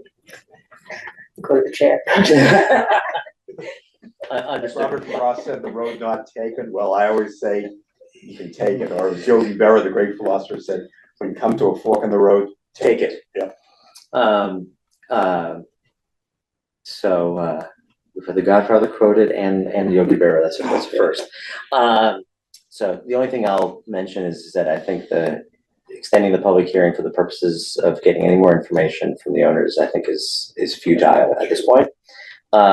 And on the issue of the building commissioner providing any other information, I think, he was asked to provide some of his information in writing. This is what we have. I think this is all we're going to get. And with respect to town council, I think we can close the public hearing and still have town council weigh in if we want. I don't think it's necessary, but I'll defer to the board on that front because we've done it once before, and by golly, we can do it again. But I do think closing the public hearing will also be beneficial because it will allow us to make more substantive discussions about actually how to render a decision, and I think that's going to advance the ball on this particular matter. But that's me speaking as just an individual. So, any other discussion? Just, I would agree with what you just said. Okay. All right. Well, we have a motion. We have a second. If there's no further discussion, all in favor of closing the public hearing, say aye. Aye. All opposed? All right. And by vote of 4-1, we're closing the public hearing again. It is 9:10, but I am open to keep going for a little bit, to talk a little bit about the substance, if folks are. Especially about like how we're gonna do next steps. So, well, I'm gonna be a little bit more of a chair and just be quiet for a second and open up the floor to see if people have thoughts on what they're feeling. I've got one question. Sure. Some of the comments I made that I was originally thinking were conversational, was largely asking, if bringing in any history, from my prior experience, and I guess appropriate or not, because I'm unclear on that. Well, the only thing I'll say is that, and I would open the thoughts from town staff. My thought was it does provide some sort of general context. That being said, in a sense, as a piggyback off the prior comments about sort of precedential value, every one of these operates differently. We've received some information from the last public hearing and from tonight that seems to give some indications about how these folks are operating. So, well, I think it provides some sort of general context because we each bring our different life experiences. I think whenever we render a decision, ultimately it's, our decision, in my opinion, has to be based on what's happening on the ground at 40 Birch Hill Road and how these people are operating and who these people are and all that kind of stuff, as opposed to, well, generally sober homes are like this, or, the ones that I've been to, or if it was a halfway house or a sober home or other treatment facilities, something like that. So, I think there is some benefit to providing the context, but at the end of the day, I think we need to be clear that that context won't tip the balance. It can't be used as like substantive fact of saying like, well, because of this, then this. So, is that fair? Yeah, I think that you said it right. I mean, no one comes to this table without other life experience that might, give them other opinions or kind of round out their thinking about something. So, but there is an application at hand. I think you did make some comment the last hearing. Is the question whether that should be in the minutes or? No, nothing like that. No, I was literally, yeah.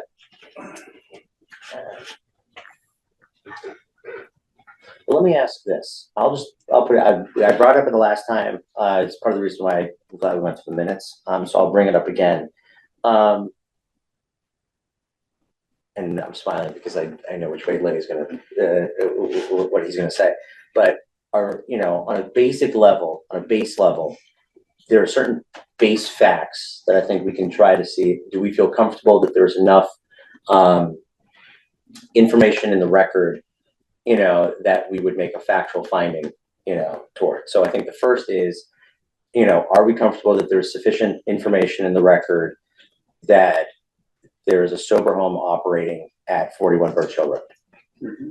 Yeah. Do I think we're comfortable saying that? Yeah. Okay. And by the way, some of this is very basic, but I sort of want to hearsay. Which is that? It's all hearsay. But No, well, that's true, but it's, I think that. not really in terms of the ownership stuff that. Well, yeah, right. Yeah. So, and actually, in some ways, he actually even says they're abandoning the sober home, which is an acknowledgement that they're operating one. Now, one could say, are they still doing it now?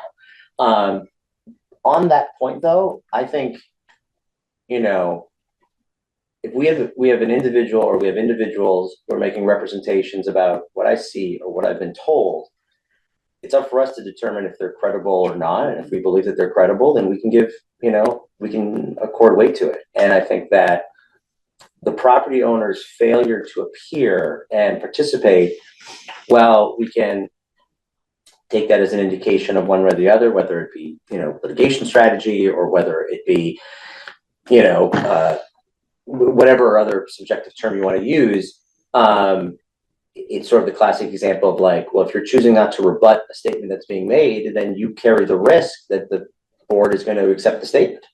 You know what I mean? If that guy Eddie had shown up and said, well, that's not true, I never said anything. So, oh, well, now we have to figure that out. But we have unrebutted statements that we can decide we believe or not. But see, they're always, if you look at all the other case law, they never presented before a local board. They want the state courts to make the determination. Right. I Just think, ignore what we're saying. yeah, well, I think what we can do, all we can do is say this is what we have, and, if they disagree, then they can choose to do kind of, as they wish. So, but, okay.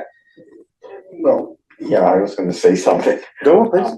Yeah, I mean, we can certainly note the observations, of the people who live there, the observations that have been made. But, we have to be careful about it drawing a conclusion.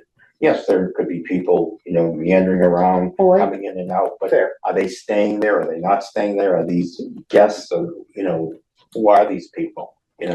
This is why, I want the building commissioner, involved in this because, he's the zoning officer and he's the one that's supposed to take this information, this evidence and come up with something that has some legal basis for it. The onus for any of that information that you just alluded to, I believe, is the property owner to provide that information to us, and that's not forthcoming.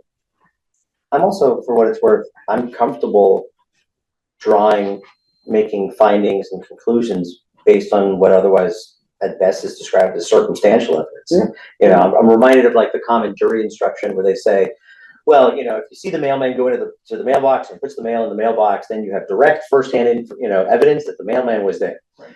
But if you wake up in the morning and there are footsteps in the snow that go to the mailbox and there's mail in the mailbox, you may not have seen the mailman there, but the circumstantial evidence is that he was there, And so, I mean, I'm not saying it can't be rebutted. I'm just saying that, I think it's our reasonable judgment in order if we can draw those conclusions. Sorry, go ahead. Isn't our position though, just to make a determination of what the building inspector's decision was? That's all we're doing, either approving it, agreeing with it, or disagreeing with it. Taking four of us to disagree with it.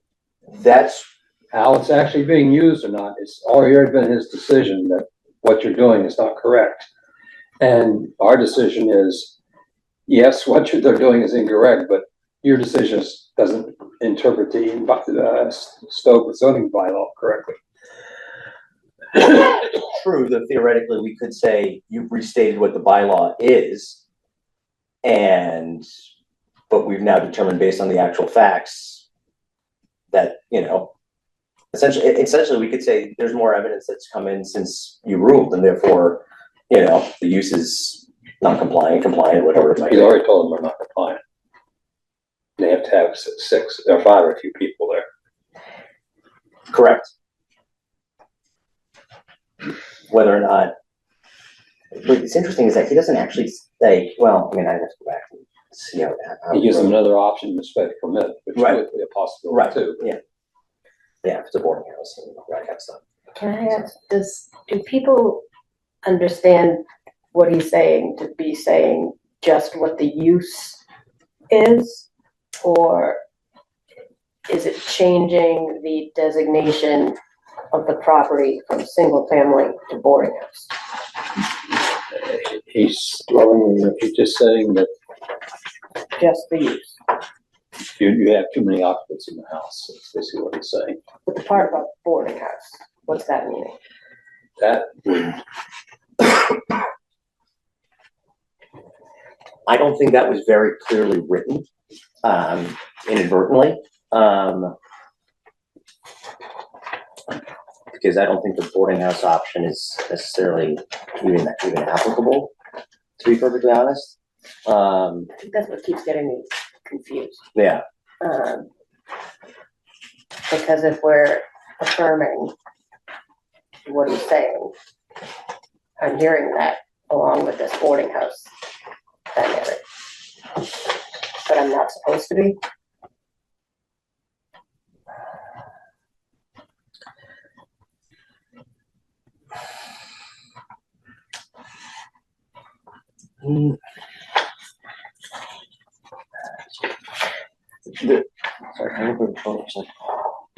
So, oh yeah, this is the letter.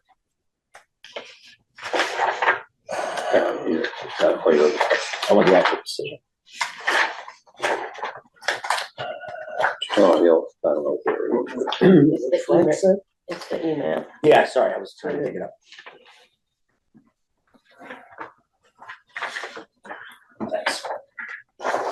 That's one of them. It basically ends by saying, he restates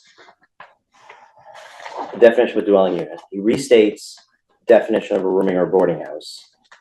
There is this inadvertent, I believe, contradictory statement where he goes, the proposed use as a sober home is considered a rooming boarding house. And then he moves on to the number of persons living at the sober home. So he kind of goes back and forth there. What's interesting is that, but then he ends up by saying the owners have been informed of this, and if they wish to have more than 5 persons living, they will need to apply for approval.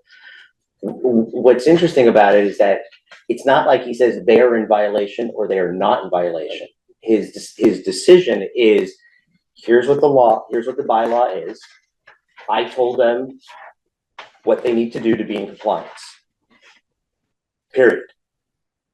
Right? I mean, okay, which is also makes it a little awkward for us because it's not like we can go, we agree they are in compliance, or we disagree they are not in compliance, or whatever it might be. It's like he part at the beginning where he found the use boarding house. That's where I guess this is what I was thinking, like, trying to get my head around, because statements like, a single family currently runs like a boarding house, or can run like a boarding house in the sense, but it is different. I don't know. I don't quite know how to do that sentence. Okay.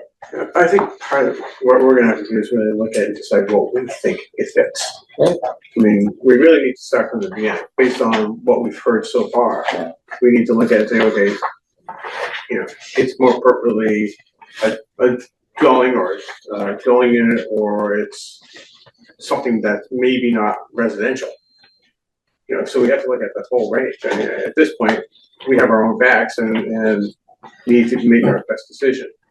And then from there, we'll decide whether we agree or disagree with what his decision was. But it's also where this goes back to the chapter 48, section 14 aspect, where in some ways we can say, yeah, you quoted the bylaws correctly, and we agree that you did tell them these things.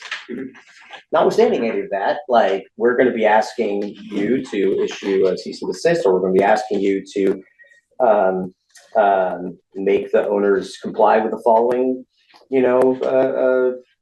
written requests, whether it be, conditions, prove that these people aren't transit, prove that you're less than 5 people living there, prove that they're living as a cohesive unit, not cohesive unit, a single house unit. So that's why I think there is usefulness to the exercise of also seeing kind of what the facts pan out. So, and I think that becomes my sticking point when he says, the use is. That's where I question if that's then in violation or not, because if it's being used as something that it's not.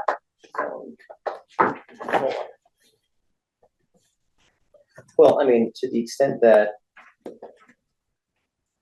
sorry, I'm trying to remind myself.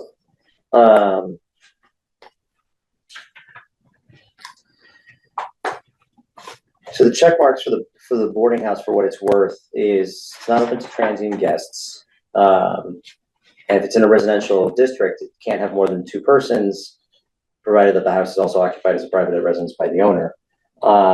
Obviously, the owners, I think, yes, we can all agree that the owner of the house is an LLC, and that the managers of the owners apparently live in Florida. We all in agreement about that, based on the evidence. Okay.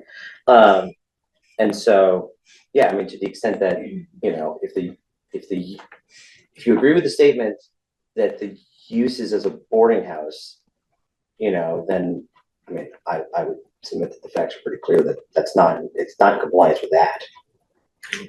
Yes, I mean, that's. No, it's not. Yeah. It's not owner occupied and you have more than 2 people. And when you say owner occupied, I think in this area, at least for me, it's clear to think owner operated.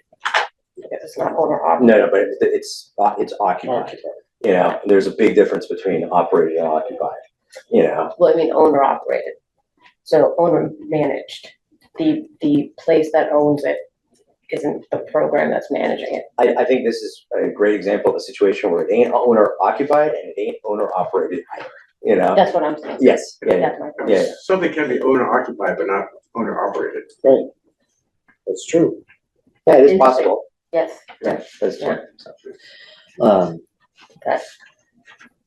So, It's there for mom and pop operations. Oh, right. Therefore. that's right. Yeah. All right.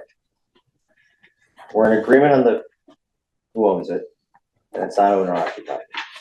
I think we're in agreement that, it's operating as a sober home. Oh, just one thing about the owner occupied. Yes. The owner is not occupying it, but, apparently there is somebody who works for the owner who may be occupying it as an agent or servant. That's what I'm saying. Yeah. No, that's not. It's different because it's rented out to a different, it's not under the same. So like the program that I work for, it would qualify that way. But this one's different. It's not the owner. Well, what I'm saying is Not that of the owner. correct? if there's Well- the manager there, he's the. Oh, it is of she's the owner? agent. Well, I don't think, I don't believe there is sufficient information in the record that would indicate, one, whether he lives there, that's one. And two, if there is an employee that is living there, who he is employed by, and whether or not that even qualifies as being an owner. Because the last time I checked, I'm an employee of my company. I don't think anyone's gonna call me an owner. So. But you could be acting on behalf of the owner. Yeah. But that's not what it says, That's different. you know, It's not the same. you know, it's just, it's the plain language, you know, so. Okay, I'll ask another fact question, which I did last time, so I'm gonna do it again. Are we comfortable, or are we not comfortable in saying that there's more than five related people living there? I'm comfortable in saying I feel like it should get looked into because we've had complaints. I'm not comfortable. I know you're not. I know. I'm not trying to pick on you. I just know I'll you. go down there. Yeah. And I'll look and I'll see, but even then, if I go and look, I mean, like somebody said, well, they saw more than 5 beds. Okay, that might be some circumstantial evidence, but it's not necessarily conclusive evidence either. No, there's no guideline on number of beds versus number of people. You can have many beds in your own home. You can have 4 people in there. It doesn't That's matter. Right. It's just the physical bodies on the premises. Residential housing though gets a little different, like, and it's by bed. Right, but we're not talking about that. So. I think it's an iffy So, statement. ask your question again, I'm sorry. So, Go ahead. It's not us to enforce it, don't forget. I'm not asking that. I'm just asking. All we can say is you can't have more than 5 people living in the house. Understood. I'm asking like, no, but we're gonna have to write a decision and we have to make factual findings. And so one of my questions is that would we feel comfortable making a factual finding saying that based on the information that's been provided to us during both public hearings, that there appears to be more than 5 unrelated people living in the home? When you put the adjective appears, yes, I have to agree with that, yep. Or the house is capable of holding more than. I'm not No, capable, that's I'm not the saying question. actual. It's noses, butts and seats, how many of those are there, right? If there's information that indicates, or evidence that indicates that, I think I could say yes to that. With the appear. Correct, yes. I know you can't. I don't like the word Yeah. here. No. I mean, I guess, not that I'm gonna vote on this, but, I would say the statement's more, accurate to say there's, evidence has been given that there may be more than 5 people living in the place. That's, yeah, no, we can play with the words, yeah, but I know, I understand. Do we have direct evidence? No, we have circumstantial evidence based on observations. You can list all, based from the last hearing and from this one, so. This is one of those things where I bring in past history, but when I was a student renting in Somerville, at one point, we did get, neighbor complained, long story, but anyways, it was reported that we were over occupancy. And the Board of Health showed up and our landlord was actually running for school committee and that was part of it. So there was a thing that was just somebody had a thing against him. Yeah. And so, yep, but Board of Health showed up. they did enforce it. We had to kick out a roommate. The landlord got sued. Yeah. Like, But theoretically, if they had shown up and you're like, there's only 3 people living here, then they would have been like, oh, okay, and then they would have left. they scheduled it. They came through. There was beds and bedrooms. It wasn't, but yeah.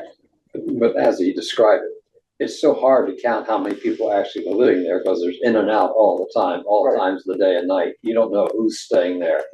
Is it a friend that came over and then they left, or are they sleeping there? Or? No, that's fair. You know. By the way, I didn't do it. I understand.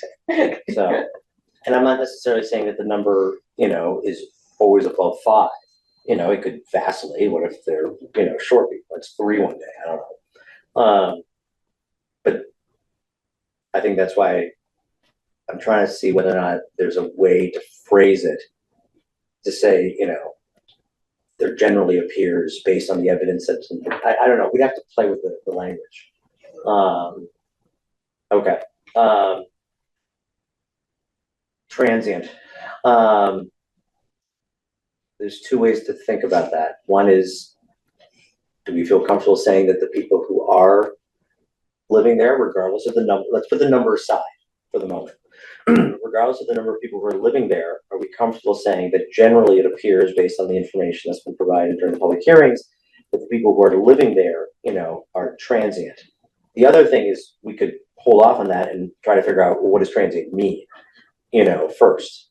I don't care. I'm just gonna. Because the program calls for 30 days, and some people that would be transient, some people that would not be transient. That would be, some people that would be part of a treatment program. But there's no empirical data that says it's 1 or 101.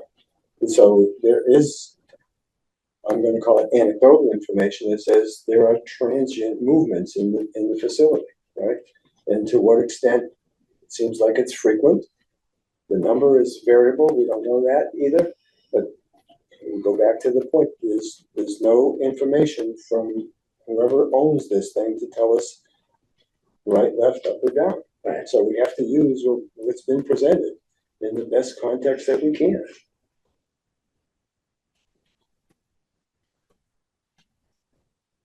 The other piece too is that, you know, again, it's the nature of the fluidity of the situation. You could have someone who's like, oh, I've been living there for 6 months. You know, I've signed a lease, I've registered to vote, I've done all these other things. It doesn't mean that there aren't also, you know, based on the observations, that there's 4, 5, 6, 7 other people who are in there like a revolving door. You know, and so I think it's taking a look at it from a sort of a holistic view too. I just want to make that very clear as well, that there could be an exception that doesn't necessarily doesn't sort of remove that from the analysis. This one, I feel like it's tricky also with it because it comes up so much with the Airbnb stuff, and Stow does allow Airbnbs. So that's like a But this is stated in writing that sober home. It's not an Airbnb. He's on record as saying we're going to shut down the sober home, but we're not running an Airbnb. Well, it's also, I think the nature of an Airbnb is different. If you come in and you're here for 2 weeks because you want to look at the foliage, you know, then, you know, you're transient. It's a whole different relationship with the owner. Right, you know, well, yeah, those are great. But I mean, I know people who, you know, moved out of their homes because if there was construction going on or whatever, they were in an Airbnb for months, you know what I mean? So in some ways it's less about the nature of what they're doing and more about like, are they in and out of there, you know, constantly, or is there a sense of permanence essentially? I don't know. I thought that's where it gets into discrimination, you know, in terms of somebody coming in for an Airbnb versus somebody coming in for a sober home. I think, you know, I think it's still there for a short period of time. And I think if you say, well, one, the Airbnb is okay and the sober home isn't, that's where I think you are running into some problems with the Americans with Disability Act in terms of treating people disparately. Yeah, and I'm not suggesting that we need to do that. I guess I mean, you'd have to, and again, the Airbnb situation is sort of is a theoretical one because, you know, first of all, if it's an owner occupied Airbnb, then it is a boarding home, in some ways. And so, yeah, I don't know, but your point is, I completely agree with you. Like, it has to be analyzed the same way. It's functioning as a boarding home, but it's not on paper as a boarding home. I was thinking this, but there is a difference, because, you know, it feels like historically they moved boarding houses kind of out of neighborhoods. Is that a correct statement? I don't know.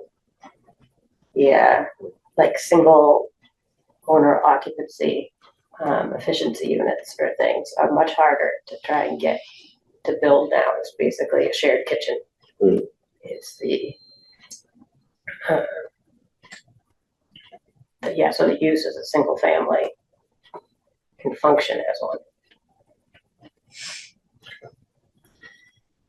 Are there other thoughts from staff? Want to add other items? There's one question about the occupants that the board should consider. Is there any indication of the relationship between these people? Because it's 5 unrelated people, and I don't know if I didn't hear anyone say if they're married, if they're not. What's nowhere to determine that. So I didn't know if that would be important for the board to make, or if that just adds additional. That's a problem with this whole thing. We have absolutely no indication of what's going on, how well things have been.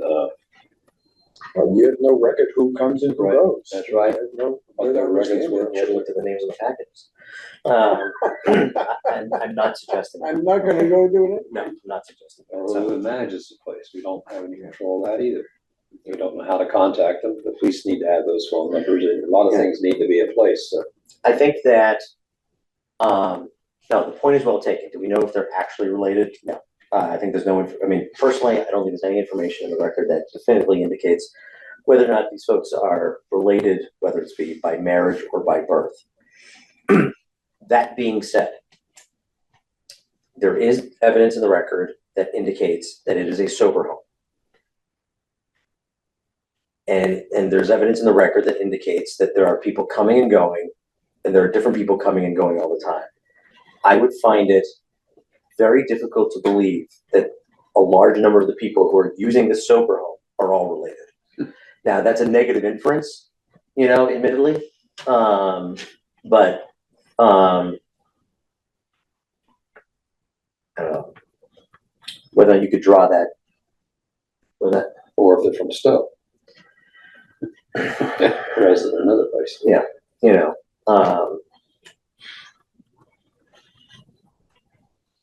But again, it sort of begs the question of if we think there's sufficient circumstantial information that would indicate this, you know, we could, you know, essentially say, you know, zoning enforcement officer, like, we want you to compel the owners to essentially prove us wrong, you know?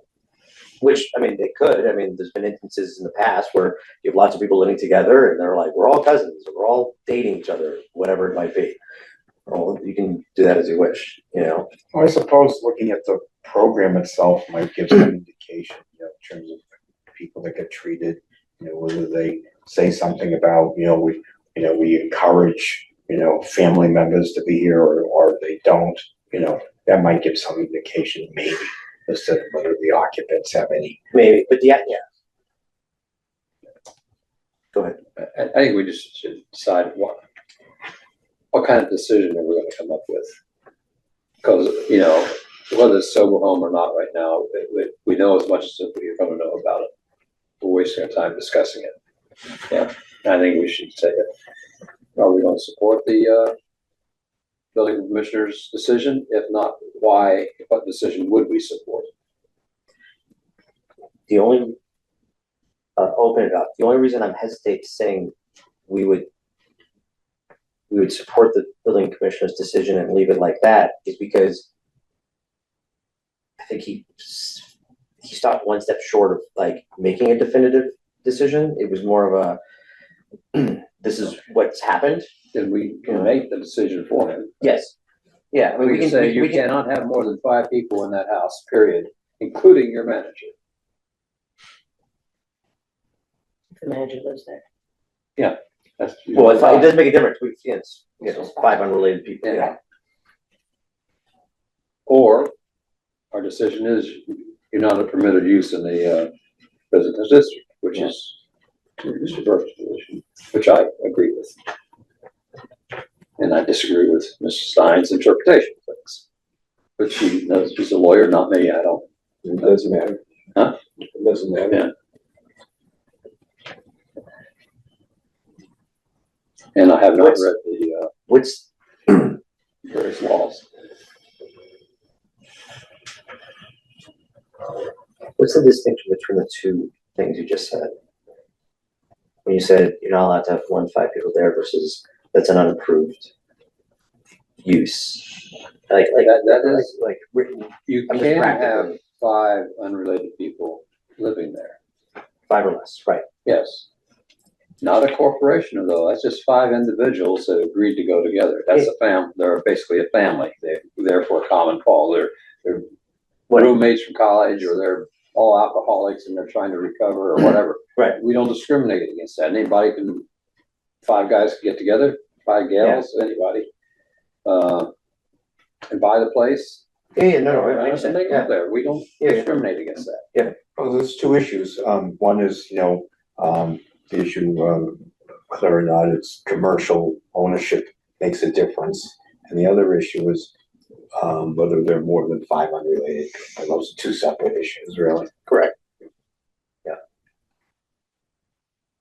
I'm not even sure you have to get to the, well, in a sense you do get to the commercial, but you're really looking at the components of what this is. And assuming there's a general agreement that's transient, and assuming, I mean, that itself says something, because again, transient isn't allowed in residence. So if we, as a board, but they're decide they're transient, then that takes it out of, really takes it out of the residential zoning. The nature of a sober home is transients. That's the way they operate. Right. That's But if we say there's more than 5 people are living there, no, then that's, it doesn't make a difference. Well, it does, because again, it can be, I mean, it doesn't make a difference in terms of whether it's allowed. Right. It makes it, but what makes a difference is under what zoning bylaw does it belong? Right. Is it residential? Is it business? Is it industrial? And I think that's the key decision. Because once you have that, because if you decide it's not residential, then the 5 doesn't matter. that's right. That's right. And the flip side is that, like, if you're above 5, whether commercial makes a difference or not is irrelevant.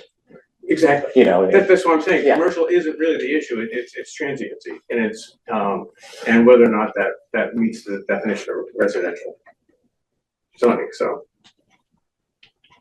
if that makes sense. It does. Thank you. It's late. So. Okay. I personally think if that's restricted to 5 people, it's not financially worth it. Only 4 people are basically paying for the manager. Oh, yeah. I mean, not that So maybe that's why they don't want to do it. I don't know. I mean, it's not for us to speculate their financial, Yeah, I know. ability, but you're probably right. Sorry.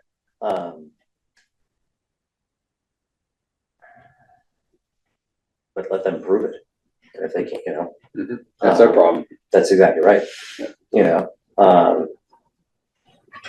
Because I think that's where, We could institute a tax on LCCs in the town. I think that's about 12 miles outside our jurisdiction.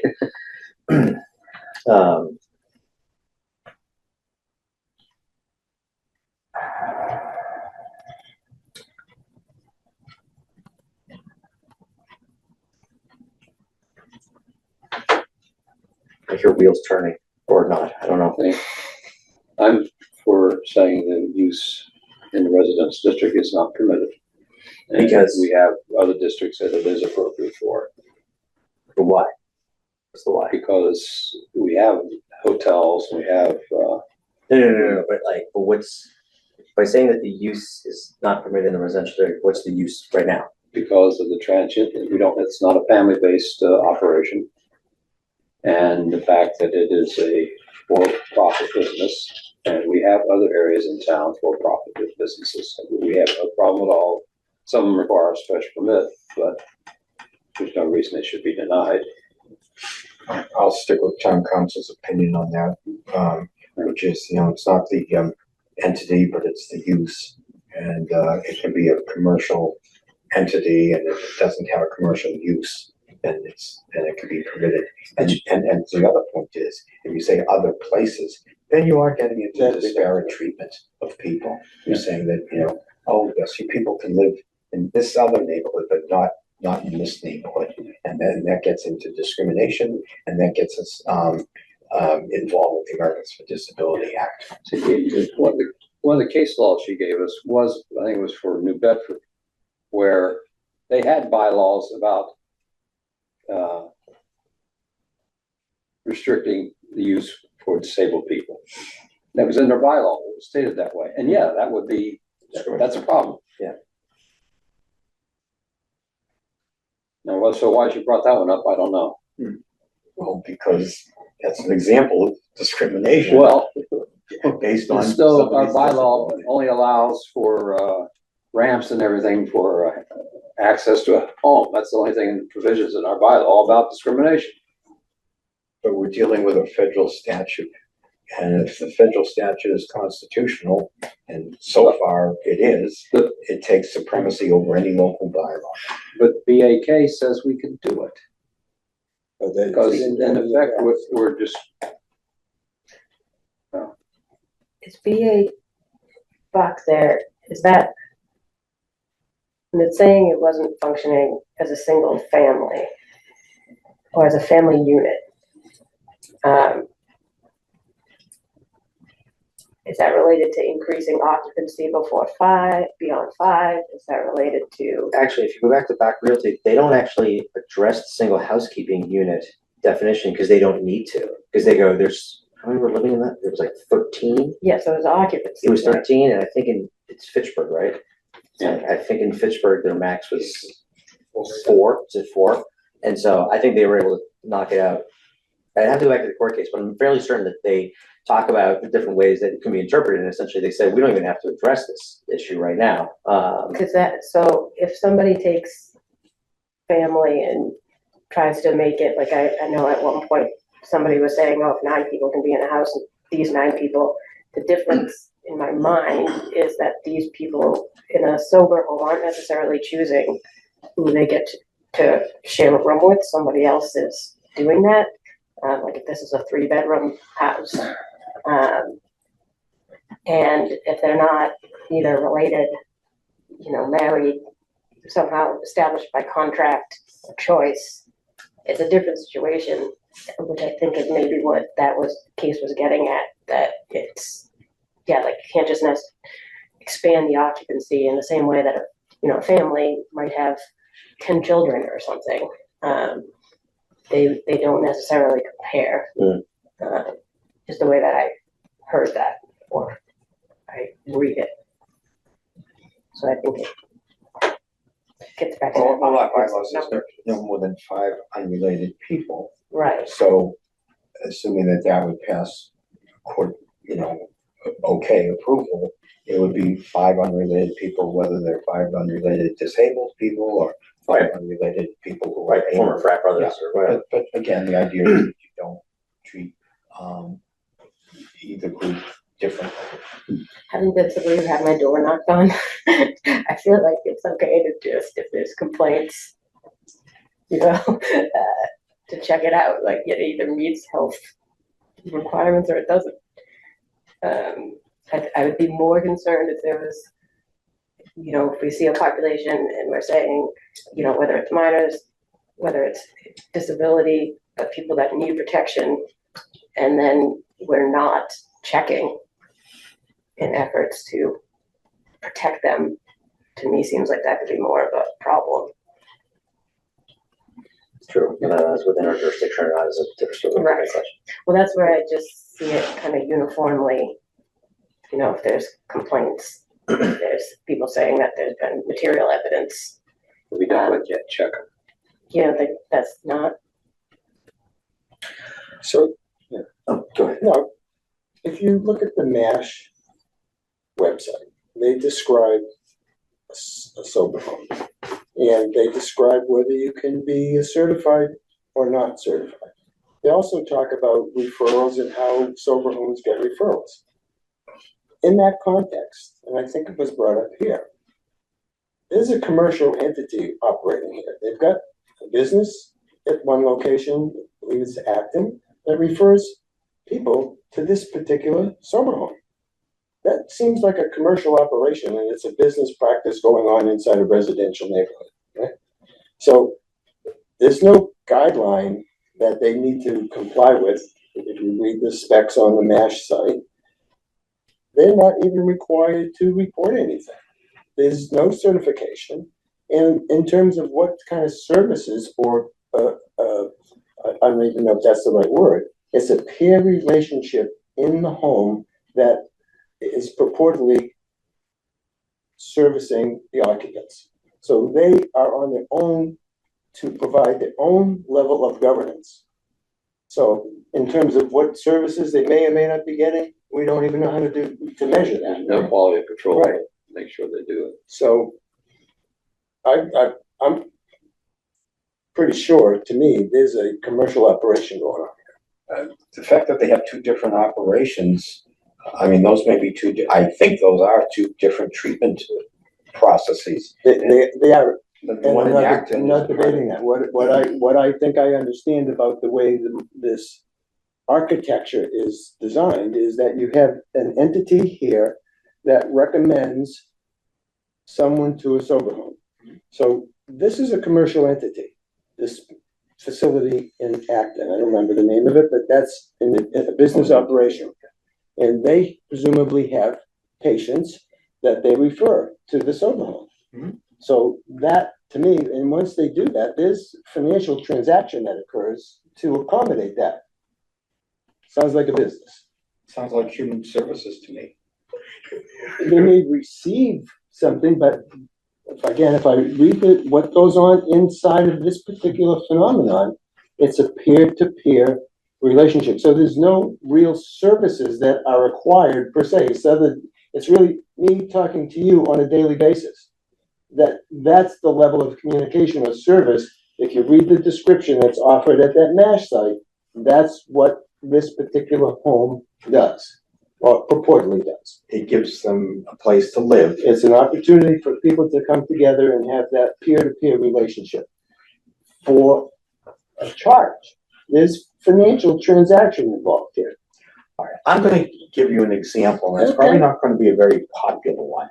And believe me, folks, I am not suggesting that we put a prison in Birch Hill Road, okay? So please don't misunderstand me. But prisons have become privately run, okay? There are prisons that are being run by private companies for profit. Yeah. Those are still prisons. They're corrections. They're providing I guess you could call it a human service. It's a service. Their function is service. It's not corporate and it's not for profit. Well, it may be working for profit, but it's still functioning as a service. That's the way government is working these days. But they get compensated for the service that they provide. That's the thing, right? We don't need to have that I think we're going a little field here where we need to be. Well, an interesting philosophical discussion. No, I understand. I wasn't analogizing, but we should Yeah, have a prison. but I think to bring it kind of back to zoning.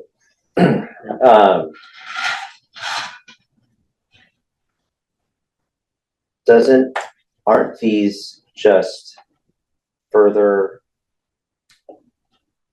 factors, circumstances, bits of information that when you put it all together with the observations of the abutters and of the neighbors and any other documentary evidence that's been provided, indicates that you don't have, it does not appear, and I'm going to be nuanced in my words, but it doesn't appear that you've got less than 5 unrelated people living in a single housekeeping unit. I don't mean to just break it down to something very basic. It's like we don't have to get to the other stuff, In other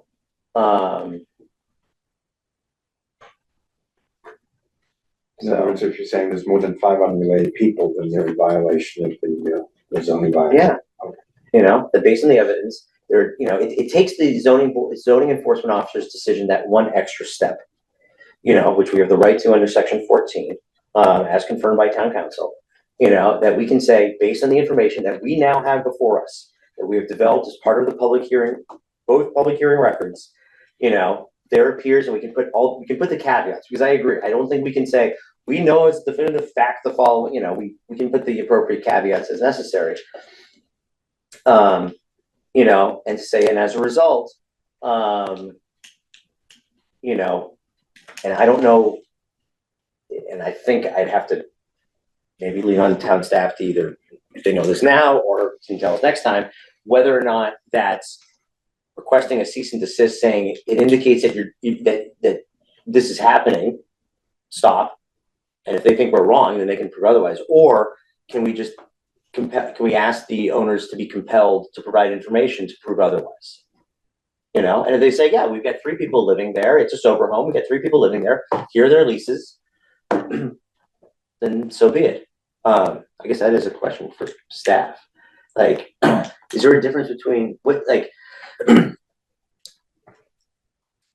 is there a distinction between a cease and desist and like compelling the owner to provide information to prove otherwise, or is essentially all the same thing? See what I'm saying? I think both of these would have to be actions of the building commissioner. Oh, no, I understand. Yeah. Does he have the power to require reports from them? They're not the applicant is the problem. No, but So but they are not compelled to. no, but the way it would work is that he would issue a cease and desist theoretically, and then they could come forth and either say, thank you. As you're saying, They could say, thank you for telling us that we're not allowed to do these things. Just so you know, we're in compliance. Yeah. And Or then, they could say, sorry, you're right, we have too many people, we're gonna apply for a special permit. or just ignore it. Or, you know, right. But then he and the town can decide what to do as a result of that. I see what you're saying. I mean, that's the steps. What would you say, Michael? You've had more conversations with And you Rob you about guys this want than to I think have. about it. I'm not trying to put anybody on the Yeah. spot, just to be clear. I would hold off on this conversation Yeah. until the next meeting, because I don't think talking about this right now would be the most effective use of time. Because I think before even getting to action, I think the board needs to understand what they want to do. And that could be voted on tonight, it could be voted at the next meeting, but we're skipping the decision and just going into how to enforce something without knowing what the decision is. Well, it's because just from a practical perspective, like understanding what the options are at the end, you know, allows us to figure out how to sort of slot, you know, potential, you know what I mean? Because the reality is that this isn't as simple as a yes, you get to build that shed, or no, you don't, or whatever it might be. Especially if we've got essentially independent authority to, we have discretion to exercise independent authority to request that the zoning enforcement officer do, you know, X, Y, and Z. Well, like I said, I wasn't trying to put anybody on the spot, but like, you can think about it and get back to us, that would be great. All right, it's 10 o'clock. We've been going at this for 3 hours. I appreciate everyone's patience, because I know it's been a very long night. My suggestion, and you can overrule me, my suggestion is that we take a break. Come back at midnight. Only if you bring coffee. I can see my brain fell asleep because I was trying to use a prison as an That's example. and I okay. wish I hadn't. That's okay. I would have, What I I would rather have used other human services in general. I understand. What I would like to ask, I'm sorry, our next scheduled meeting is April 6th. Is that right? Yes. Yeah. Okay. So we have 2 options. Well, actually, we've got a few options. Tonight's all about options. Option 1 is that we try to schedule a meeting in the next 14 days before April 6th. Okay, now mind you, we have nothing on the calendar for the 6th, is that correct? Correct. Okay, and it's too late to put anything on. Okay, so as of right now, that Monday night is completely clear. So we could have an interim meeting before then. The other option is to not have an interim meeting, go to the 6th. The risk then, though, is that we don't finish, and either we go as long as it takes to finish, or we'd have to come back on either the can go, well, we have to put a notice out, don't we? We don't have to notice, we would just have to post an agenda at least 24 or 48 hours ahead of the next meeting. So that would give us till the 9th, 8th, can we even squeeze it in the 8th? Probably not.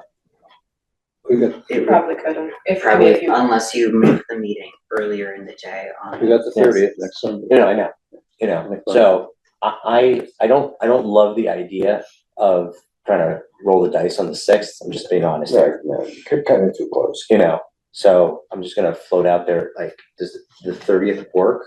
I'm gonna ask staff as well, because you're being, That could be I don't know, I may be flying on that day, I'm not sure.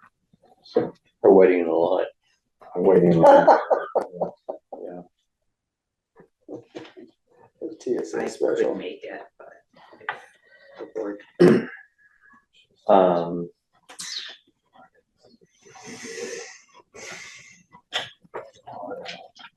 Oh, wait, hold on. This is March 23rd, okay.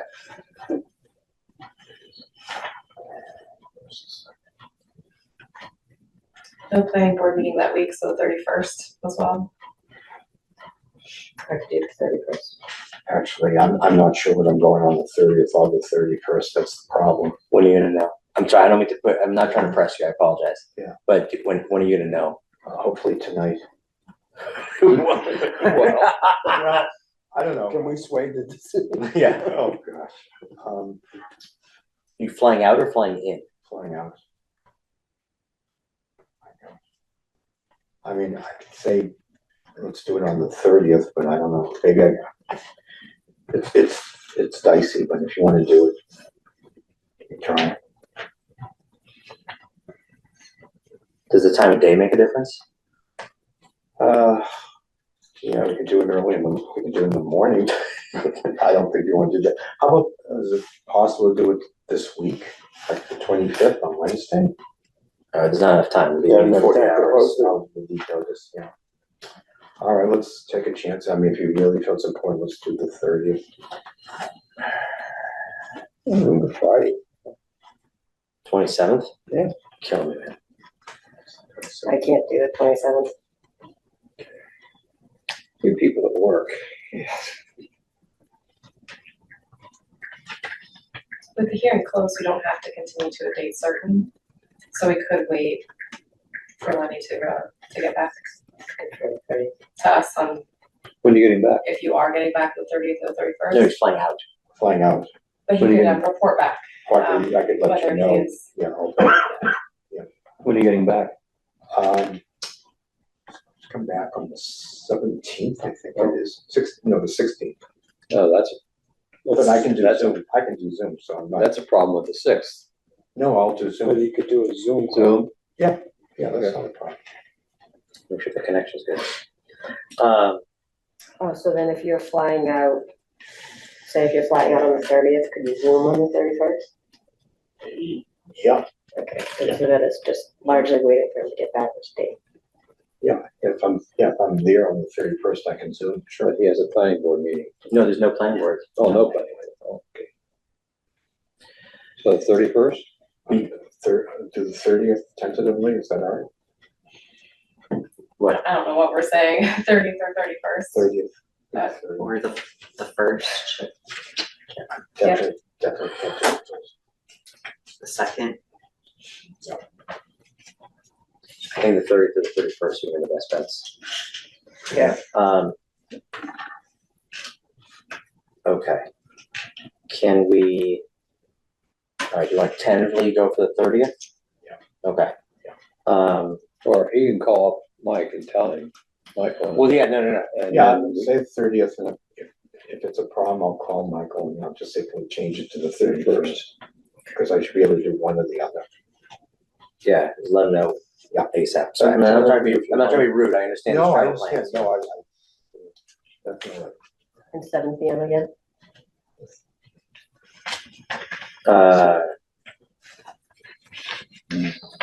Yeah.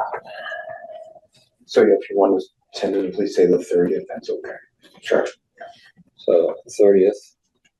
And it's posted on the internet.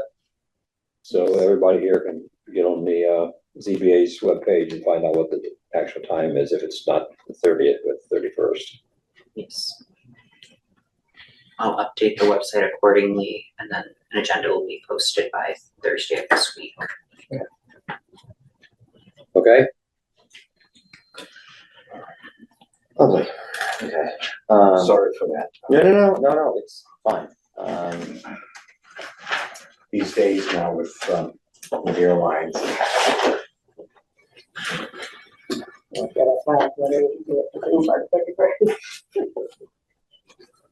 Okay, all right, then I'll take a motion.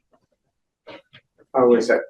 Before we make the motion, I hate to do this, but there is a, going back to Denise's letter, I don't think we handled the real issue under discussion there, which was the fact that Michael felt he was disrespected.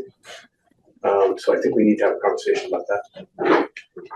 It doesn't have to be today. No, I was gonna say, because technically it's not on the agenda. You can ask for discussion items, and that's okay. Oh, okay.